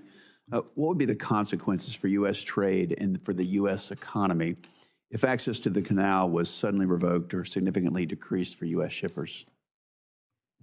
It would be pretty catastrophic, Senator. And we have a good example. I mean, we've experienced that with the denial of the Red Sea right now, being able to use that. And as Chairman Maffei said, having to go around the continent of Africa, 40% longer voyages, significant more costs and crew, maintenance, fuel, and even emissions. Do you have a ballpark of the difference if they're able to transit the canal versus go around South America? I don't have a figure. I can tell you it in days, and it depends. 15 days. So it's about 30 days if you can go through the canal, about 40 days right now because we can't use the Suez Canal if you want to go and go from, say, Asia cargo going to U.S. East Coast. Thank you. Mr. Sola, another question. China's pouring billions of dollars into infrastructure projects all over Central and South America. And one example is in Ecuador. China made a deal with them to fund a $3.4 billion hydroelectric dam. There's 17,000 cracks already, and there's a lot of corruption. Ecuadorian officials, they've been imprisoned, sentenced on bribery charges. Using that as an example for the region, you know, the strategy of China is clear to just take, and this is in the words of an Ecuadorian minister, the strategy of China is clear that they want to take economic control of countries. In Panama, for instance, it's about 7.7% of their GDP, as I understand it. So using Ecuador as an example, should Congress be concerned that China could extract significant leverage over Panama, given the outsized role and revenue from the canal that it plays in their finances? If you turn your microphone. Yes, Senator, it very well could, and I believe that we are in a very fortunate position now with Secretary Rubio, who knows the area very well and also knows China. Thank you very much, Mr. Chairman. Senator, can I just say you should also look at the port of Chancay in Peru. It'll fit that pattern. Thank you very much. Of Chinese investment. Thank you. Thank you. Senator Kim. Thank you, Chairman. Thank you to all of you for coming on out here. I'll be honest with you, when I talk to some of my constituents in New Jersey about this, they mostly understand this issue right now because of the words of President Trump. So if you don't mind, I just kind of wanted to start there and work backwards. So Chairman Sola, you know, President Trump said, quote, China is operating the Panama Canal. We didn't give it to China, we gave it to Panama, and we're taking it back. I guess I just wanted your assessment there. Is China operating the Panama Canal? Chairman, Senator Kim, I never discredit anything that President Trump says. Well, I guess I would ask you. He has a different briefing book than I do. Mm-hmm. What I can say is that the Panama Canal is operated, as far as I know, by the ACP, the Panama Canal Authority, Mm-hmm.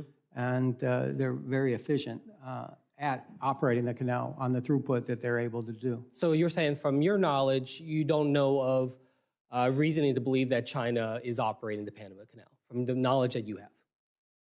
From the knowledge that I have on whether the Senator, what we have here is the Panama Canal Authority is the authority where people will pay into the Panama Canal. Mm-hmm. I think that if you will allow me to, if a company is able to operate both ports. Oh, I see what so you're talking about Hutchinson ports, right? Yes. So we're talking about what, Balboa and Cristobal ports, right? Right, and they're subsidized. They're subsidized. They're subsidized. I guess my question to you is, does Hutchinson Port actually control the locks of the canal? No. Does it control directly the entrance to the canal? Both ports are in operational control of the canal. In order for those ports to operate, the canal has to give them a special permit. And the reason is because when they're bringing a ship in or bringing a ship out, they block the traffic of the canal every single time. I see. So they have to have pilots, pilots. But is Balboa or Cristobal ports under the jurisdiction of the Panama Canal Authority? They've been given by the Panama government the concessions. However, they're in the operational range of the Panama Canal. Does that make those two ports under the jurisdiction of the treaty? Let me say this, because I was in Panama when the Panama Canal was turned over. We didn't just give back the Panama Canal. We also gave back all the land and all the water on the entryway to it, and including what we had was a lot of military bases along there. So as soon as you come out of the Panama Canal, and I invite you to come there, I'd love to come. Yeah, well, let's so as soon make as that you happen. come out of the locks, you run into Corozal, which was a former military base. Corozal is run not by the Panama Canal Authority, it's run by the Panama government. After you pass that, you run into the port of Balboa. So what I'm trying to say is that when we talk about the Panama Canal Authority, they operate only where the ships go up and go down and come out. After that, you have where the pilots, will take you on the boat and take you off. So is it operational control of the Panama Canal? Yes, because the pilots are the ones that have to bring you in there and bring you out. And again, every time a ship goes into one of those ports, they block the traffic of the Panama Canal. Yeah. Well, look, I guess I wanted to just ask you kind of directly then, what is your assessment of the Panama Canal's authority, in terms of their ability to administer the canal? I think the Panama Canal Authority and their independence, if you read my opening statement and my written statement, they've done a fantastic job. And Panama has been running the canal for 25 years. They've given $28 billion to the coffers of the government in those 25 years. In the 25 years that the two ports that we call two ports, they've contributed zero.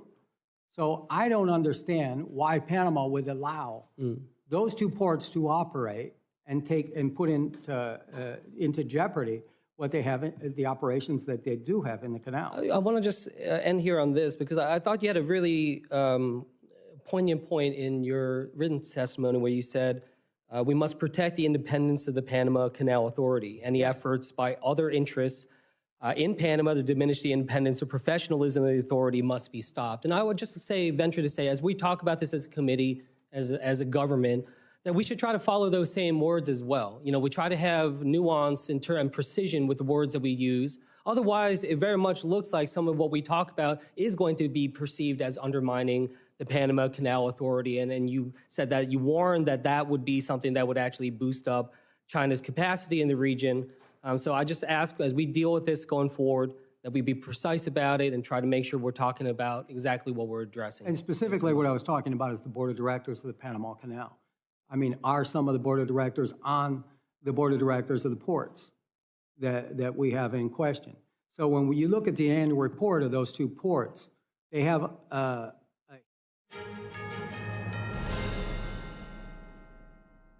Just like all of you, I had problems sleeping. I had tried every pillow out there and nothing worked. I'd flip-flop all night, use my arm for support, and fall asleep, or I'd wake up with a sore neck or maybe a headache. Well, quality sleep comes from keeping your neck straight at night. You have to fill in that space between your head and your bed. That's why I invented My Pillow.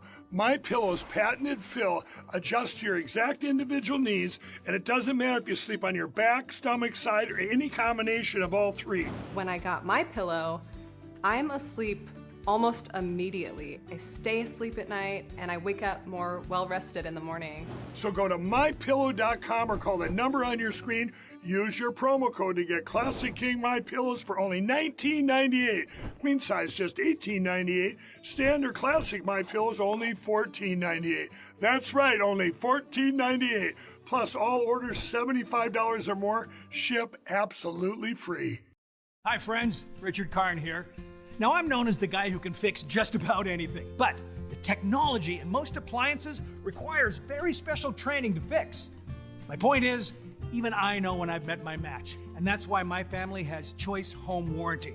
So we won't get stuck with high-priced repairs. Choice Home Warranty covers over 25 major home systems and appliances. That's your AC, heating, plumbing, kitchen and laundry appliances, and so much more. Imagine for less than a cup of coffee a day, Choice Home Warranty can help protect you from expensive major system and appliance breakdowns that your homeowner's insurance doesn't cover. But you have to call now before it's too late. Every homeowner should have Choice Home Warranty. Your homeowner's insurance is not going to cover your appliances. Washing machine, dryer, refrigerator, air condition. If I had any issues arise, they were able to take care of it immediately.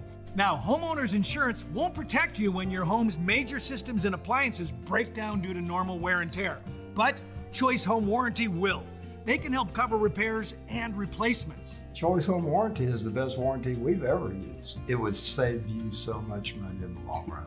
Hey, I'm not the only one raving about Choice Home Warranty. They were named a Best Home Warranty Company and Best Claim Service by U.S. News 360 Reviews. Call Choice Home Warranty now and get access to a nationwide network of over 15,000 technicians and the latest appointment setting technology so you'll know when they're on their way. If I have an issue with an appliance or something around the house, I just call up Choice Home Warranty and I don't have to worry about that. So, do what this old DIYer did and call Choice Home Warranty now before something breaks down. Tell them I sent you and get your first month free. Call Choice Home Warranty before it's too late and get protection for your heating, AC, plumbing, kitchen and laundry appliances, and more. Call for your free quote today. Call in the next 5 minutes and get your first month free. 800-360-6782. 800-360-6782.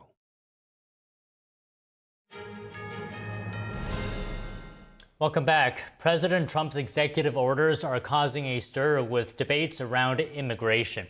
But in Topeka, Kansas, 30 newly naturalized U.S. citizens celebrated after their ceremony yesterday. We came here to the United States actually to live the American dream. I came here as an F1 student visa, which is a legal document to get into the United States. And I wasn't afraid of anything that would affect my immigration status because I came to the United States legally. I think there should be a path that is kind of a little bit easier for them to become legal residents. I think that will help everybody. And I think people will be more drawn towards that part than trying to come in illegal. The federal government says the U.S. naturalized more than 800,000 new citizens from October 2023 to September 2024. That's an average of more than 60,000 a month. In Topeka, the 30 new citizens came from 18 different nations. The Trump administration is pushing back against federal employees and working remotely and asking them to go back to the office. A new memo from the Office of Management and Budget and the Office of Personnel Management lays out plans for agencies to phase out remote work. The move follows President Trump's January 20th order. Agencies must submit their return to office strategies by February 7th. They must include timelines for bringing staff back, revising e-work agreements, and addressing medical exceptions. The move mirrors private sector shifts, where companies like Amazon and AT&T have ended many remote work policies, but it's controversial. Some reports suggest only 6% of federal workers are fully in office now. A recent Pew Research survey showed that 75% of adults with telework-eligible jobs work from home. Nearly half of the workers in this group said they would likely quit if they had to go back to the office full-time. Senator Gary Peters said he will not seek re-election in 2026. The congressman is the top Democrat on the Homeland Security Committee. Peters released a video and press release today announcing his decision. There are many ways people can choose to serve their community, and all are important. The how and when we serve is different for everyone, and what we do becomes part of a unique individual life story, having many chapters. Our founding fathers envisioned members of Congress as citizens, serving their country for a few terms, and then returning to private life. I agree. After 3 terms in the House and 2 terms in the Senate, I believe now it's time for me to write a few more paragraphs in my current chapter and then turn over the reins. I will therefore not seek re-election in 2026. At the age of 66, Peters represents key battleground state Michigan. In an interview with the Detroit News, Peters said he would not resign but won't seek re-election. He said, quote, "Never saw service in Congress as something you could do your whole life." Republicans now hold a 53-47 majority in the Senate. Peters' decision will affect the battle for control of the chamber in 2 years. It could also affect Michigan's closely watched gubernatorial race. And now over to some political news. Florida is holding special primary elections today. Candidates are vying for a pair of open U.S. House seats.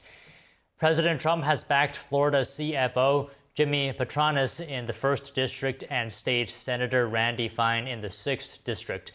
Both candidates appear to have strong leads. They're both dominating fundraising and securing support from outside groups. Patronis is running to replace former Representative Matt Gaetz, while Fine looks to fill the seat left by Michael Waltz, that is, now Trump's national security advisor. These heavily Republican districts make today's GOP primary winners likely favorites in the April 1st general elections.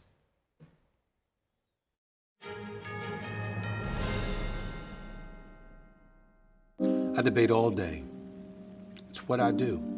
But there are some things that are undebatable, like your mental health, my own mental health.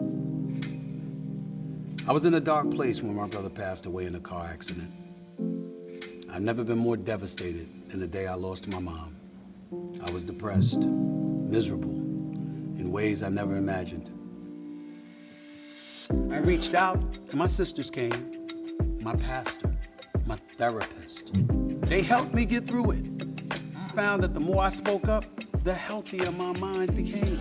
The chaos that was in me began to subside. I was more focused, clear. When you love your mind, you can go so much further. That's not up for debate. Find mental health resources at loveyourmindtoday.org. Admiral Lagasse here, and I'm so excited to tell you about my French door air fryer 360. Extra large 26-quart capacity. Cook with up to 70% less calories from fat than deep frying. That's a big deal, my friend. 360 degrees of superheated air gives you fast, even cooking. My 10-in-1 French door air fryer 360 grills, air fries, dehydrates, roasts, bakes, broils, proofs, slow cooks, and toasts. This baby does it all. These French doors are a game changer.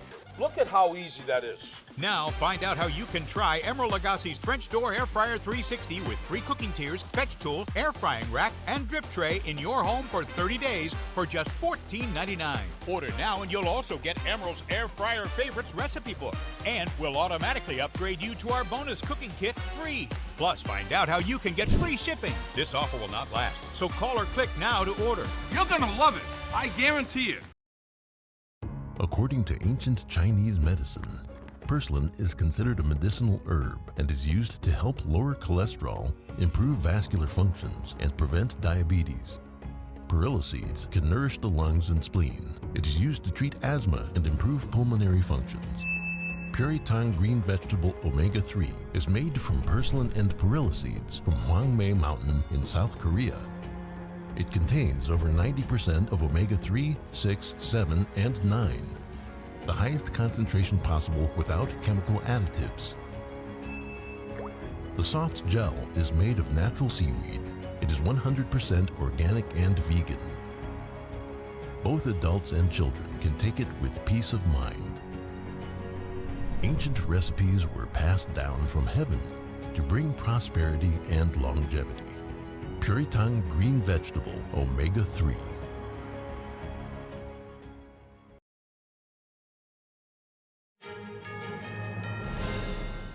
Welcome back. The government of Jordan today again pushing back against the idea of moving Palestinians out of Gaza. President Trump recently floated the idea of relocating people from the enclave. Different nations have since spoken out against the proposal. A spokesperson for the Jordanian government says the Palestinian people should not be subjected to forms of displacement. He added that Palestinians remaining in Gaza is part of Jordan's national security. The remarks come after President Trump recently suggested that Egypt and Jordan take in Palestinians from the Gaza Strip. He says it's to, quote, clean out the whole thing. Numerous nations immediately spoke out against the idea. Jordan's foreign minister said on Sunday that his country's opposition to Trump's idea was firm and unwavering. A German spokesperson says that Berlin shares the view that the Palestinian population must not be expelled from Gaza. Egypt also has a long-standing policy not to absorb refugees from Gaza. The country is not expected to change that rule anytime soon.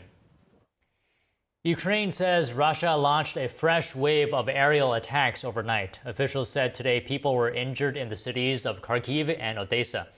This was the latest series of drone strikes in Kharkiv, which has been under intermittent fire since the start of the war. Officials say 4 people were injured there, some by debris falling from a drone that was destroyed. The mayor of the Black Sea port of Odessa said today that a drone attack damaged several buildings and cars. 4 people were injured there as well. There was no immediate comment from Russia. Both sides deny targeting civilians. Denmark plans to boost its military presence in the Arctic region. The plan follows President Trump's renewed interest in controlling Greenland, which is a semi-autonomous Danish territory. Here's the story. Denmark announced on Monday a $2 billion boost in defence spending to increase its military presence in the Arctic. It comes after pressure from President Donald Trump, who has shown renewed interest in controlling Greenland, the semi-autonomous Danish territory and strategically important island. Denmark is responsible for Greenland's security and defence, but has limited military capabilities on the enormous island, regarded as a security black hole. At present, Denmark's capacities include 4 aging inspection vessels, 1 surveillance plane, and a dozen dog sled patrols.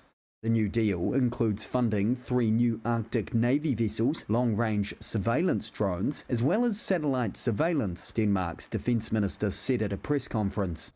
Denmark's political parties agreed to set aside more money for the Arctic in a deal to be presented in the first half of the year. The US military has a permanent presence in northwestern Greenland, a strategic location for its ballistic missile early warning system. Italian Premier Giorgia Meloni has weighed in on potential tariffs from the Trump administration. She discusses how she will tackle the potential challenges. The issue of the trade surplus is not an issue that was born with the Trump presidency. It is an issue that American administrations have often asked. In 2023, between Europe and the United States, in the trade of goods, there was a surplus, let's say, in favor of Europe, of more than $150 billion. It is an important fact. Meloni was speaking at the end of a visit to Saudi Arabia. The Italian Prime Minister says the US and Europe have complementary and interconnected economies. She added that a fight would not be good for anyone. Meloni commented that she will do everything she can to find solutions together with the American administration.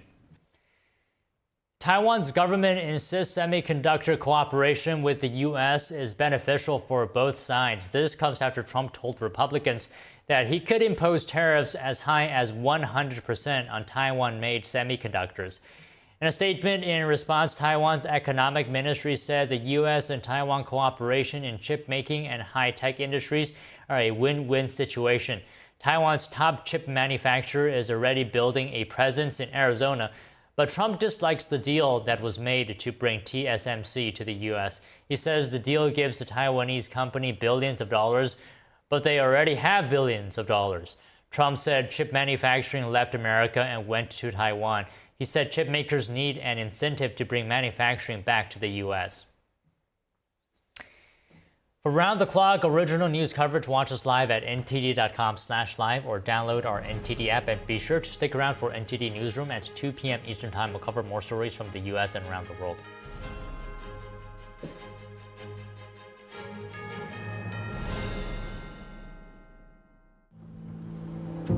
I didn't ask to lose my mother or to be abused at 5 years old. I didn't ask to be kicked out of my house with nowhere to go. I didn't ask for any of this. But I did ask for help, and Covenant House was there.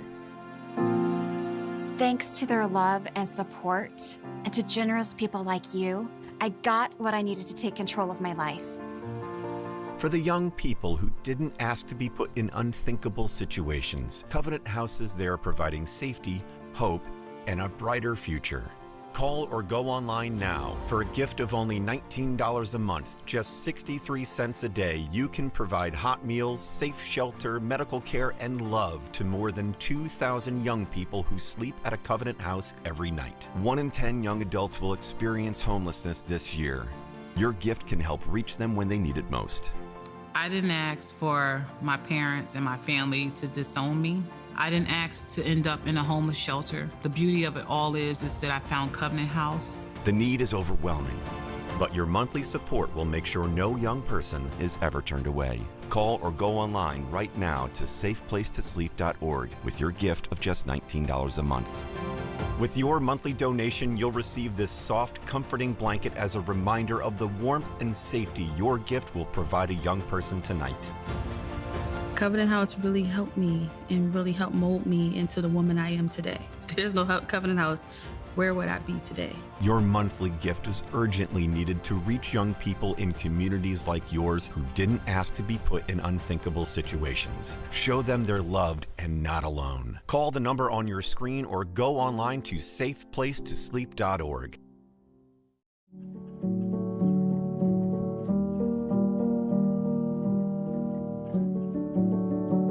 A painting that has true beauty. I imagine it's like a door.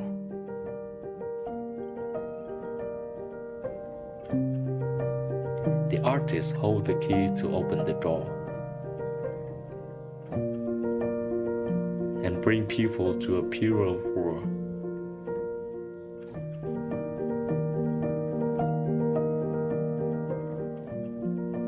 A world where people are more compassionate.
Welcome to NTD News Today. Here are today's top stories. Passengers were evacuated when a plane caught fire moments before departure in South Korea tonight. The Trump administration pauses federal grants. What kind of programs are affected, and reactions from Democrats? Florida is holding special primary elections today for 2 open house seats. The 2 candidates backed by President Trump are leading. More on the election.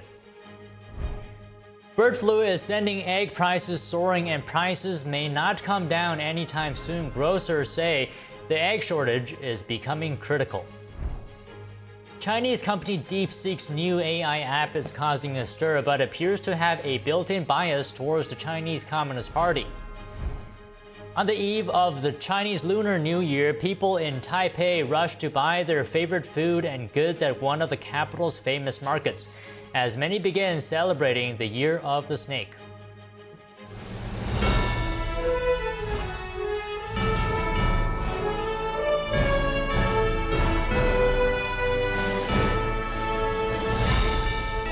This is NTD News Today, live from our global headquarters in New York City.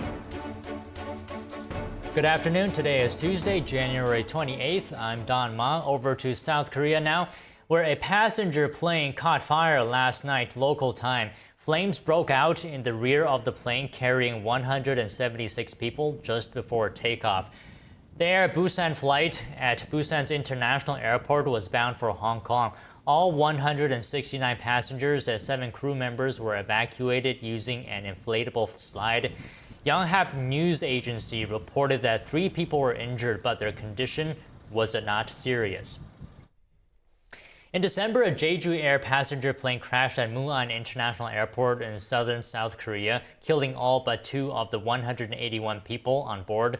The Boeing 737-800 skidded off the airport's runway after its landing gear failed to deploy, slamming into a concrete structure and bursting into flames.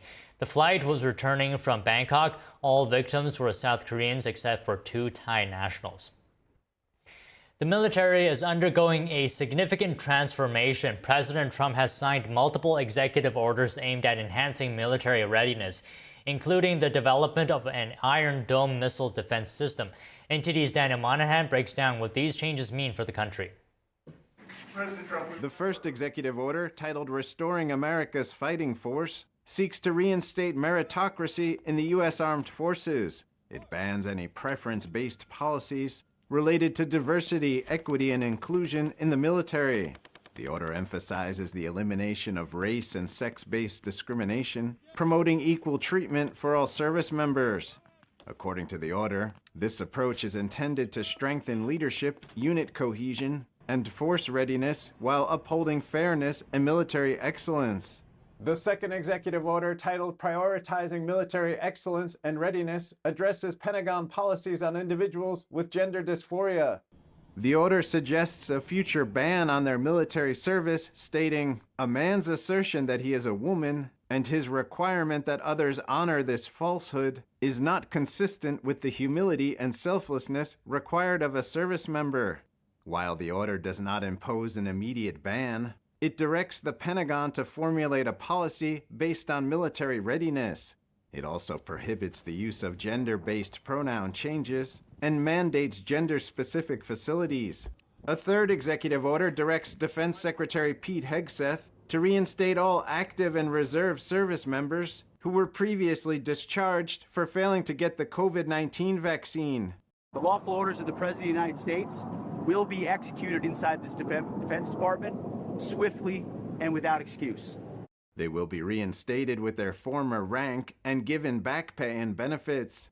Over 8,000 members of the U.S. military were kicked out over their refusal to get the COVID jabs.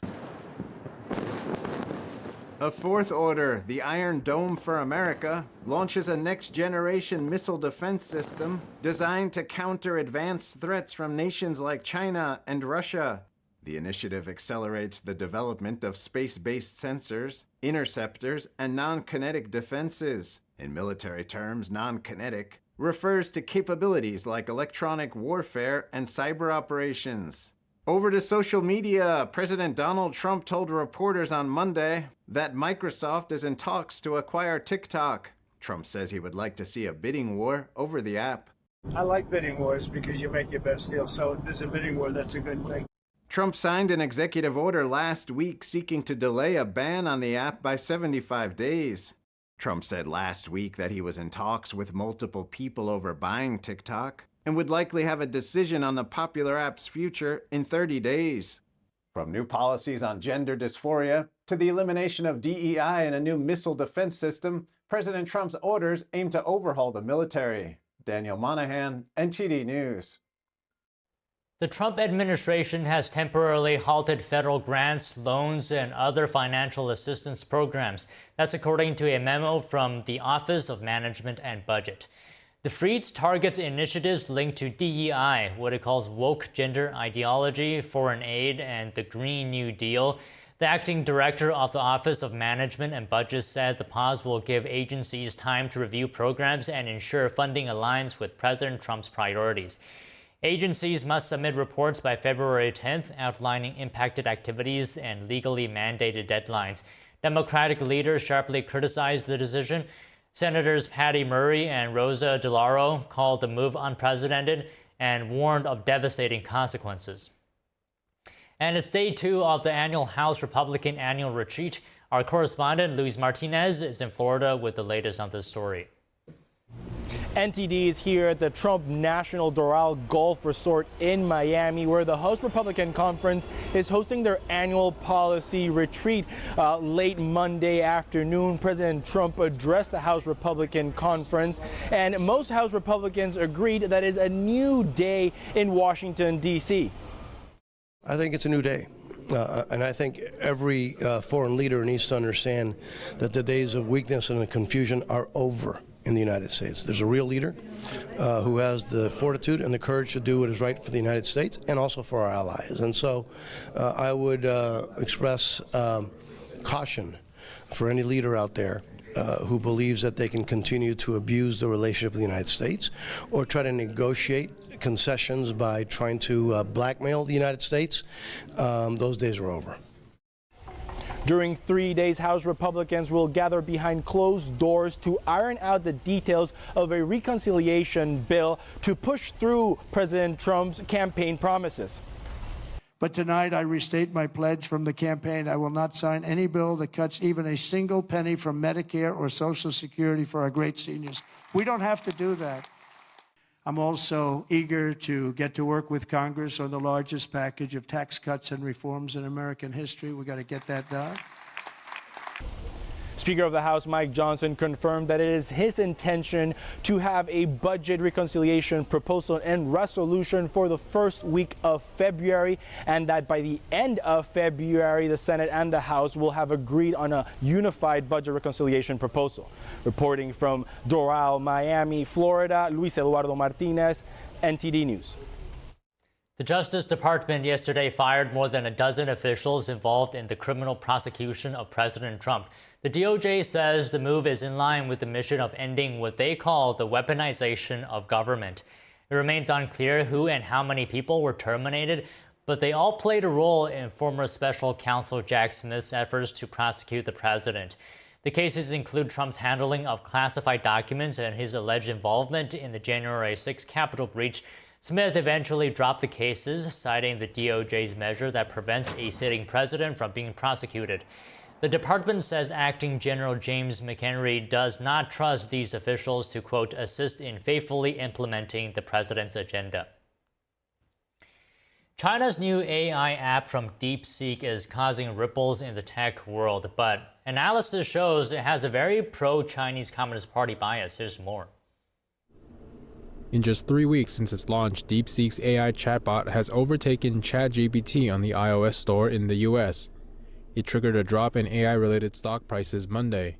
The startup based in southern China unsettled investors because new open-source AI models it released appeared to be much more cost-effective and energy-efficient than its competitors. Chipmaker Nvidia's shares plunged about 17% Monday. One of Deepseek's research papers showed that it had used about 2,000 of Nvidia's H800 chips. These were designed to comply with U.S. export controls, rules designed to freeze China's development of supercomputers to build nuclear weapons and AI systems. President Trump on Monday said Chinese companies coming up with faster and cheaper AI should spur American companies to do better work. The release of Deepseek AI from a Chinese company should be a wake-up call for our industries that we need to be laser-focused on competing to win, because we have the greatest scientists in the world. Even Chinese leadership told me that. However, a closer look at Deepseek's AI shows it has a heavy bias in favor of the Chinese Communist Party. An analysis by the Epoch Times showed Deepseek gave brief, surface-level answers to questions about topics the regime typically avoids, that is, when it gave any answers at all. Analysts presented both ChatGPT and Deepseek with identical questions and compared their responses. These included questions like, what do Chinese people think of Xi Jinping? What's the U.S. Falun Gong Protection Act? And what happened on Beijing on June 4th, 1989, the date of the Tiananmen Square massacre? ChatGPT gave detailed responses to each question. The Chinese app, meanwhile, left several of them unanswered, saying, sorry, that's beyond my current scope. Let's talk about something else. Or, I'm sorry, I cannot answer that question. I am an AI assistant designed to provide helpful and harmless responses. The Epoch Times said the app also denied allegations of human rights violations against Uyghur Muslims in China's Xinjiang region. Not everyone is buying Deepseek's claims that its AI assistant is very cost-effective and efficient. Alexander Wang, CEO of Scale AI, told CNBC he believes Deepseek used tens of thousands of more advanced chips. Wang said Deepseek cannot talk about it since the chips are banned in China due to U.S. export controls. Elon Musk gave a one-word response to a clip of Wang's statement on X, saying, obviously. Technology shares steadied today, led by a modest recovery in Nvidia, the improvement following its record-breaking market value wipeout yesterday due to the Deepseek fallout. This recovery comes after Nvidia stock plunged 17% yesterday, erasing nearly $600 billion from its market value. That's a record one-day loss for any company. The dramatic drop also weighed heavily on U.S. stock markets. All right, taking a break now, but coming up, do the potential benefits outweigh the risks of the U.S. pursuing a possible takeover of the Panama Canal? We get analysis from experts. And soon Google Maps will change the name of the Gulf of Mexico to the Gulf of America. The move follows Trump's executive action to rename the body of water. Florida is holding special primary elections today for 2 open house seats. The 2 candidates, backed by President Trump, are leading. More on the election after this.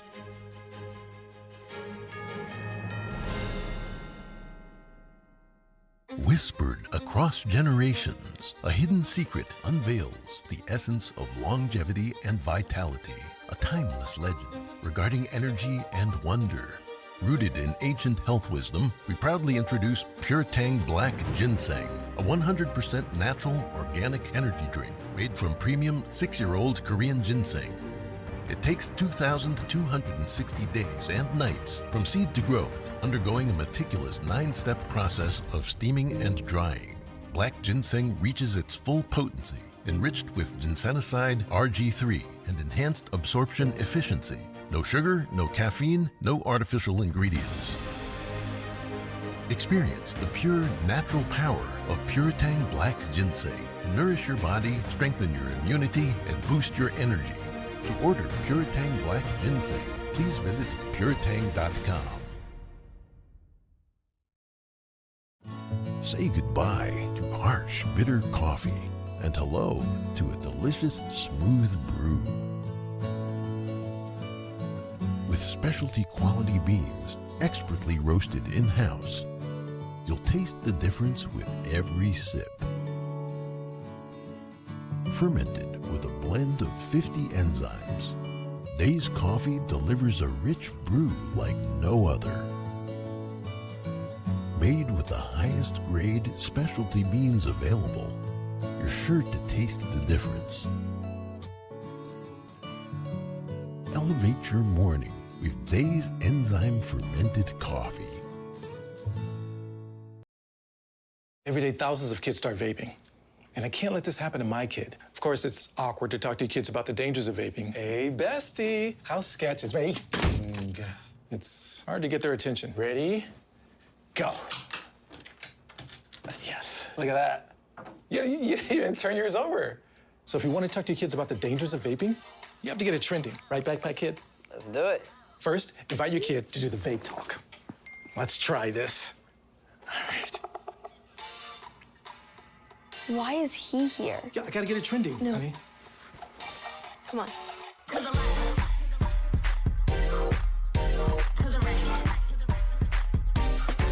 Let's go.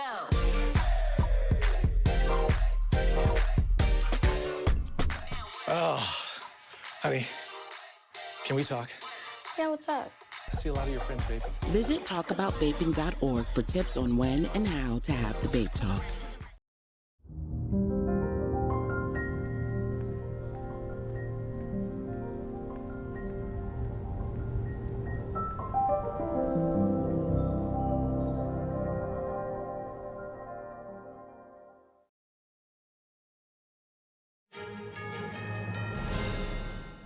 And joining us now to discuss the Panama Canal and its impact on U.S. trade and national security is Lieutenant Colonel Darren Gobb, and geopolitical strategist and U.S. Army veteran. So good to have you here today, Colonel. How important is the canal to the supply chain security for the U.S.? It's critical. I mean, you're talking upwards of 40% or greater of America's trade goods that goes between the Atlantic and the Pacific Ocean goes through the Panama Canal. And the difference there for scale is 8 to 10 hours of transit to get across the canal versus 3 weeks to get around South America. Not only does that cost in time, but let's just say one large ship pays a toll fee of about $450,000 or so to get through the canal. That shows that it's worth it to them to pay that versus what it would cost to take the extra time to go 3 weeks around South America. All of these are liabilities to the supply chain in time, in cost, and frankly, in security as well, because that's best case conditions without bad weather and things like that. So this is the reason why the Panama Canal is in its treaty still something that America can respond to if we feel that it is threatened. So if that's the case, it makes it even more important to discuss China's involvement in this situation. So what is China's leverage in the region, and what can Beijing do, basically? Well, China's been continuously growing its leverage in South America in general, and specifically with the Panama Canal by controlling two of the major entities, one on each end of the canal itself. And that gives them the ability, if they wanted to largely control costs, and in some ways it could control access if it decided to get more aggressive and turn it into something that is, I guess you could say, for friends and family only when it comes to China and the Chinese Communist Party. In that case, they may just decide to turn away any ship that has anything to do with America's trade or America's best interests. How long that could be enforced would remain to be seen, probably not very long, but they certainly could try it, because they've been trying to control essentially what is our backyard in South America and Central America specifically. This is just one more example of that. I mean, if that were to happen, if U.S. ships were turned away, I would imagine there would be a response from the U.S. Can you talk to us about the impact if the U.S. wasn't able to use the canal, and what would be the impact on China if the U.S. responds to that? Well, the impact of the U.S. would be severe supply chain disruptions. And let's just, to make the math easy, you're talking a 25 to 50% increase in cost of goods that would be moved by ship that would normally go through the canal.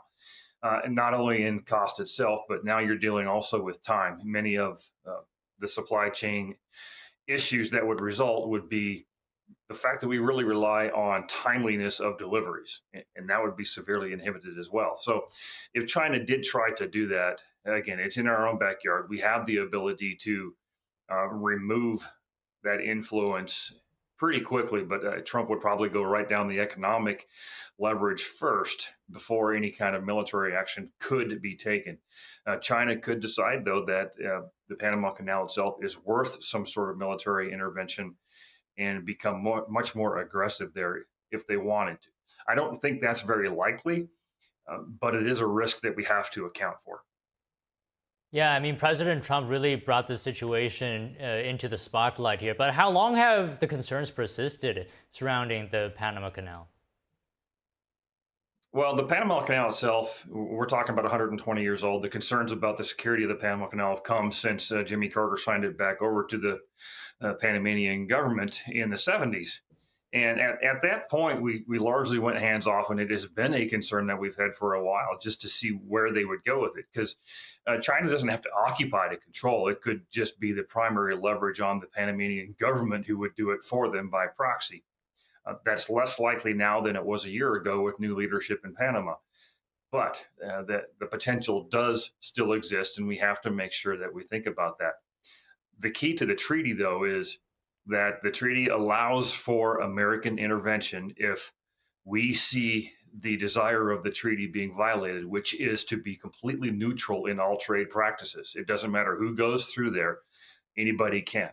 If that changes, then the equation for us changes as well. So as I understand it, the U.S. also has influence in the region, but are we saying that China's influence far surpasses the U.S., and what can we do about that? Well, I wouldn't say that it far surpasses the U.S. I would say they're continuously trying to get more of a foothold in South and Central America. And one of the examples is the simple fact of what we see happening on our southern border. That starts in the Darien Gap, Panama, for the most part. And that is, although United Nations, it's ultimately, you could tie it directly to the Chinese Communist Party, and they are the cause of what is happening with a lot of the illegal alien invasions that are moving across Mexico, is because it starts in Panama and it's funded and logistically supported by China. But we are still really the predominant entity when it comes to influence and economic affairs in South America. China is just growing. What we have to do is remember that it is our backyard. And by the way, one of the things we can do is exactly what President Trump is doing, is reasserting our influence and desire to be not necessarily a controlling agent, but to reinforce the neutrality of the Panama Canal, and then continue to work with governments in South and Central America that would be more favorable to the United States, or at least can recognize, like Colombia recently did, that we have significant control over the levers of power economically, and to use that, because there's no need for conflict. We can just use America's economic influence to become more dominant there. Do you think it's appropriate to even talk about military action in terms of the Panama Canal? Do you believe that's a viable solution? Let's hope not. Ideally, it would never even come to that, and the economics and diplomacy would lead the way and get us to the resolutions where we need to get. I think any kind of discussion of military intervention is a long way down the road. Can't discount it completely, because that's part of why the treaty was written, and it's not just because of general neutrality based on Panama being Panamanian owned. There was always a concern about, what if Panama gets taken over by somebody else? That would be more of the military answer that might be needed from us. But let's give diplomacy, let's give economics the day, and I think it'll take. I think that would be effective enough. There's enough leverage there to be able to take care of this. Hopefully, military is never needed, and if it were, it would be a long time coming. All right, Colonel Gobb, thank you very much for talking to us today. Thank you. Have a good day. Next, Senator Gary Peters said he will not seek re-election in 2026. He is the top Democrat on the Homeland Security Committee. Peters released a video and press release today announcing his decision. There are many ways people can choose to serve their community, and all are important. The how and when we serve is different for everyone, and what we do becomes part of a unique individual life story, having many chapters. Our founding fathers envisioned members of Congress as citizens, serving their country for a few terms, and then returning to private life. I agree. After 3 terms in the House and 2 terms in the Senate, I believe now is time for me to write a few more paragraphs in my current chapter and then turn over the reins.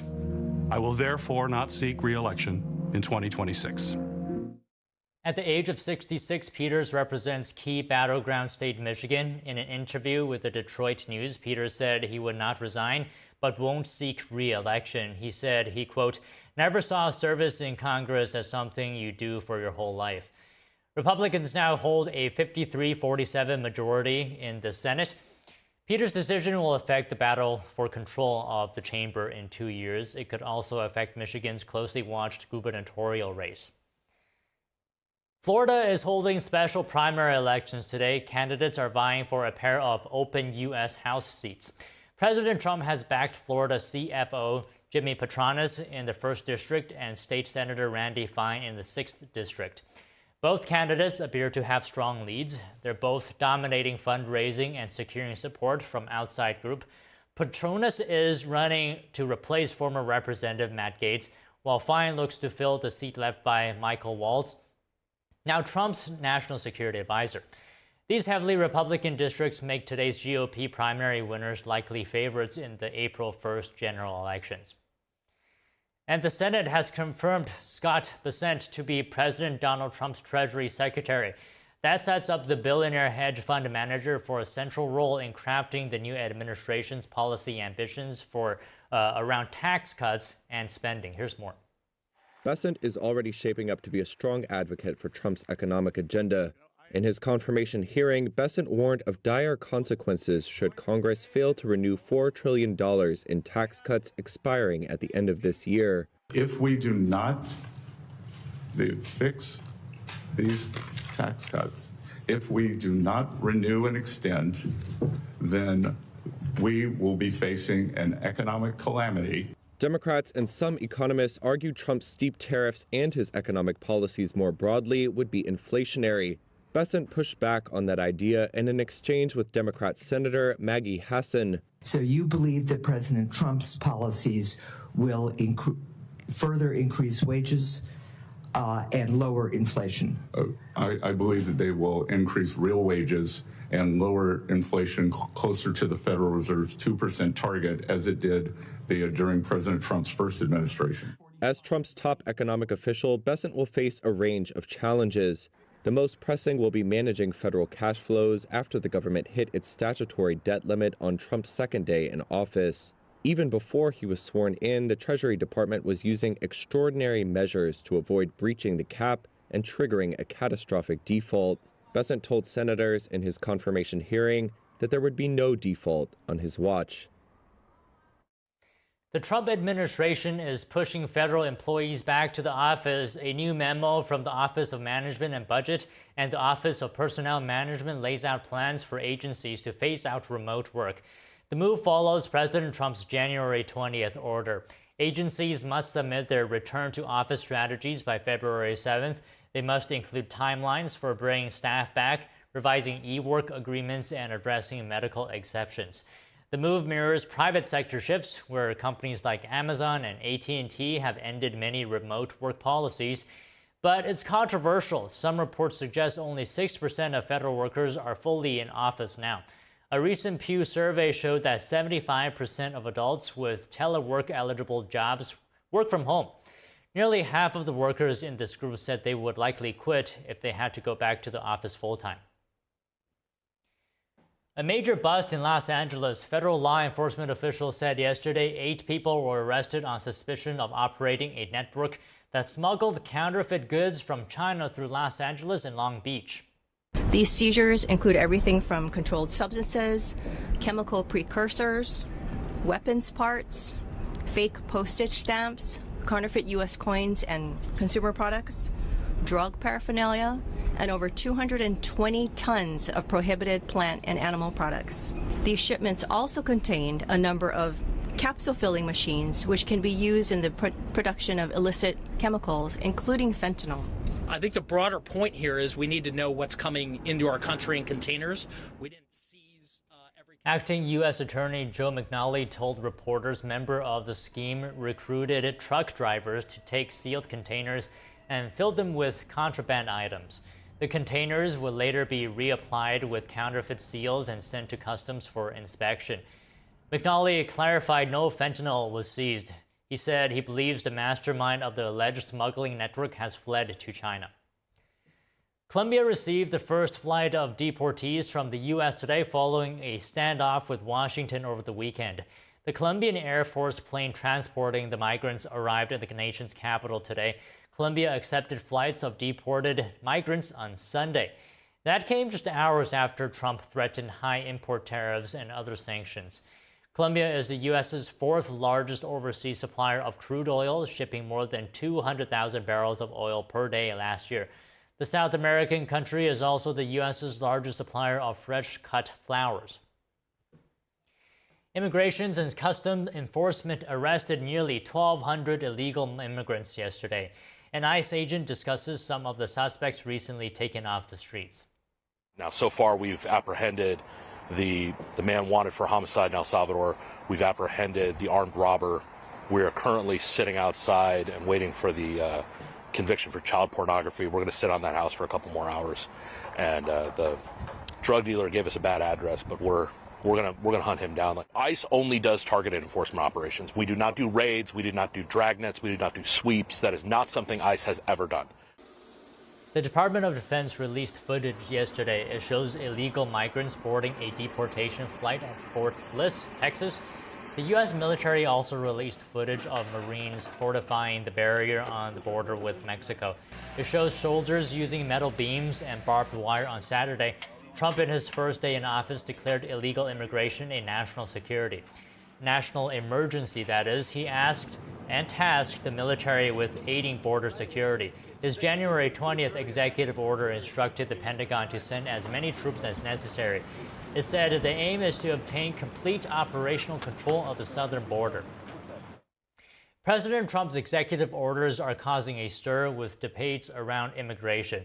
But in Topeka, Kansas, 30 newly naturalized U.S. citizens celebrated after their ceremony yesterday. We came here to the United States actually to live the American dream. I came here as an F1 student visa, which is a legal document to get into the United States. And I wasn't afraid of anything that would affect my immigration status because I came to the United States legally.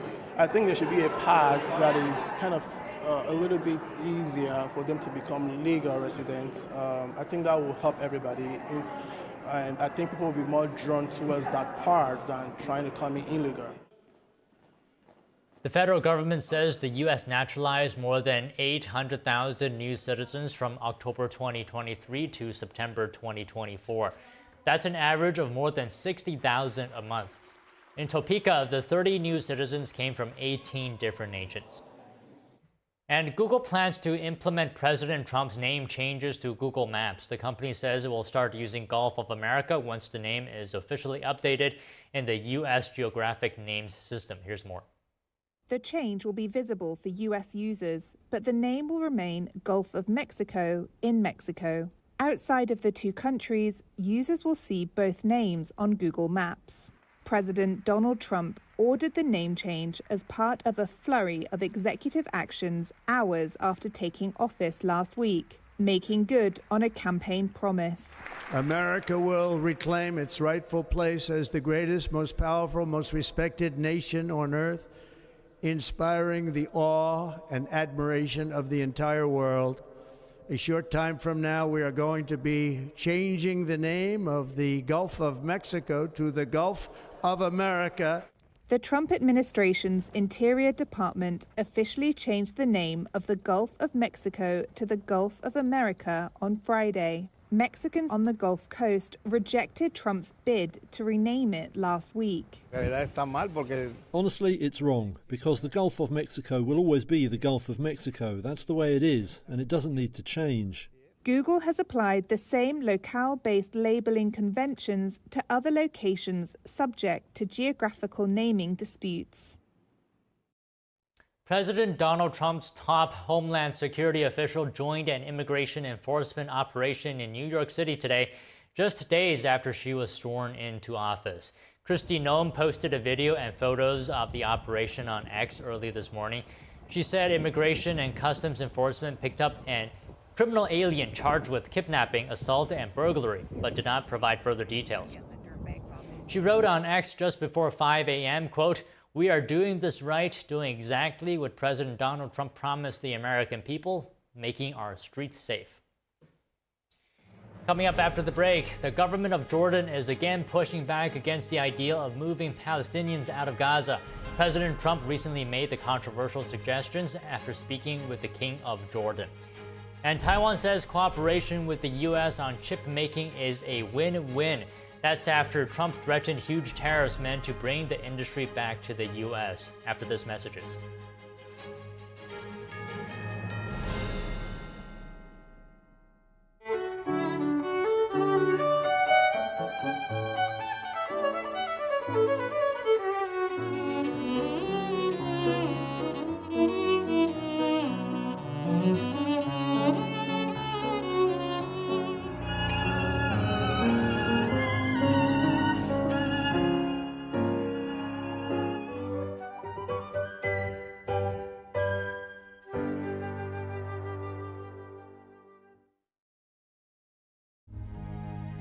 So at the age of 5, I was sexually molested. I had my first child at the age of 15 and became homeless at the age of 16.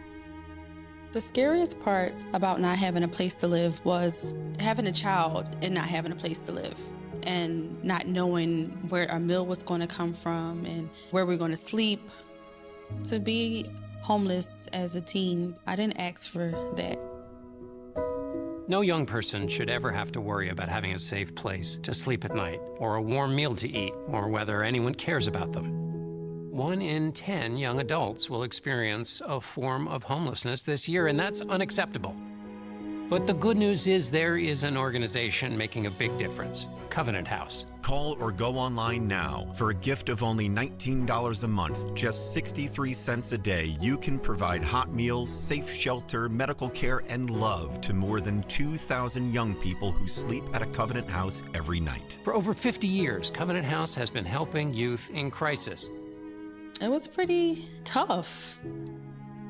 But Covenant House really helped me and really helped mold me into the woman I am today. Call or go online right now to safeplacetosleep.org with your gift of just $19 a month. With your monthly donation, you'll receive this soft, comforting blanket as a reminder of the warmth and safety your gift will provide a young person tonight. I have no words to express how Covenant House changed my life. They gave me the love that I needed. They just really genuinely just wanted to help me succeed, and I'm succeeding. Your $19 monthly gift is urgently needed to reach other young people who are facing unimaginable situations. Call or go online to safeplacetosleep.org. Your support makes the work of Covenant House possible. Thank you for caring. Hi, I'm Smokey Bear, and I made an assistant to help you out, because only you can prevent wildfires. Hey, Assistant Smokey Bear, call me Papa Bear, because I'm grilling up dinner. Do you get it? Yes, good job. So, what should I do with all these coals? Don't just toss them out. Put them in a metal container because those embers can start a wildfire. I understand. The stakes are high. Ha, ha, ha, ha. See, Smokey thinks I'm funny.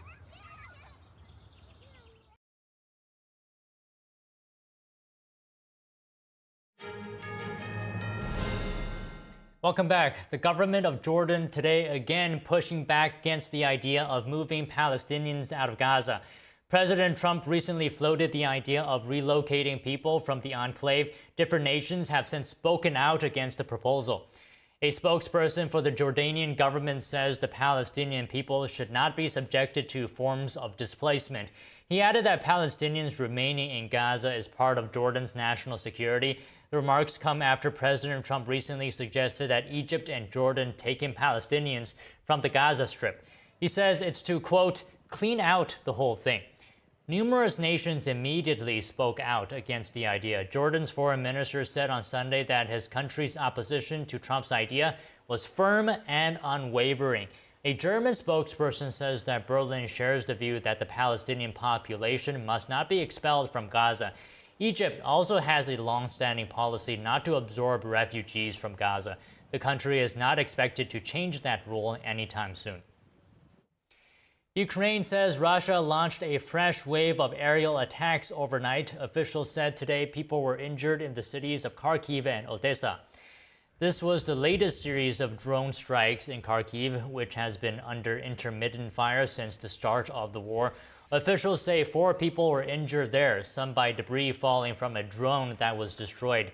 The mayor of the Black Sea port of Odessa said today a drone attack damaged several buildings and cars. 4 people are injured there as well. There was no immediate comment from Russia. Both sides denied targeting civilians. Denmark plans to boost its military presence in the Arctic region. The plan follows President Trump's renewed interest in controlling Greenland, which is a semi-autonomous Danish territory. Here's that story. Denmark announced on Monday a $2 billion boost in defence spending to increase its military presence in the Arctic. It comes after pressure from President Donald Trump, who has shown renewed interest in controlling Greenland, the semi-autonomous Danish territory and strategically important island.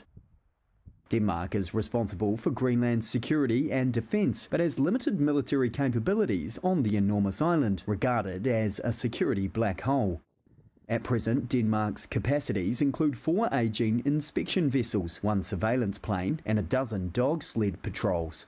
The new deal includes funding 3 new Arctic Navy vessels, long-range surveillance drones, as well as satellite surveillance, Denmark's defence minister said at a press conference. Denmark's political parties agreed to set aside more money for the Arctic in a deal to be presented in the first half of the year. The US military has a permanent presence in northwestern Greenland, a strategic location for its ballistic missile early warning system. Italian Premier Giorgia Meloni has weighed in on potential tariffs from the Trump administration. She discusses how she will tackle the potential challenges. The issue of the trade surplus is not an issue that was born with the Trump presidency. It is an issue that American administrations have often asked. In 2023, between Europe and the United States, in the trade of goods, there was a surplus, let's say, in favor of Europe, of more than $150 billion. It is an important fact. Meloni was speaking at the end of a visit to Saudi Arabia. The Italian Prime Minister says the US and Europe have complementary and interconnected economies. She added that a fight would not be good for anyone. Meloni commented that she will do everything she can to find solutions together with the American administration. Taiwan's government insists semiconductor cooperation with the U.S. is beneficial for both sides. This comes after Trump told Republicans that he could impose tariffs as high as 100% on Taiwan-made semiconductors. In a statement in response, Taiwan's economic ministry said the U.S. and Taiwan cooperation in chip-making and high-tech industries are a win-win situation. Taiwan's top chip manufacturer is already building a presence in Arizona, but Trump dislikes the deal that was made to bring TSMC to the U.S. He says the deal gives the Taiwanese company billions of dollars, but they already have billions of dollars. Trump said chip manufacturing left America and went to Taiwan. He said chip makers need an incentive to bring manufacturing back to the U.S. Analysts say satellite images show China is building a huge laser fusion facility. It could be used for making nuclear weapons or research power generation. The facility would allow China to get around a ban on nuclear weapons testing. Both the U.S. and China have signed a test ban, but a facility like this could be used for design and research of nuclear weapons.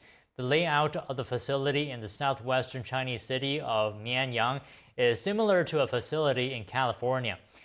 Researcher Declan Leavitt says the Chinese facility's research bay appears 50% larger than the one in California, which is already the world's largest. We have breaking news right now. The Senate just voted to confirm Sean Duffy as Transportation Secretary. The final vote count is 77 to 22. This makes him the 6th Trump cabinet member to be confirmed. Senate Majority Leader John Thune is planning to schedule more confirmation votes this week for EPA nominee Lee Zeldin and Secretary of the Interior nominee Doug Burgum, Energy Secretary nominee Christopher Wright, and Veterans Affairs nominee Doug Collins.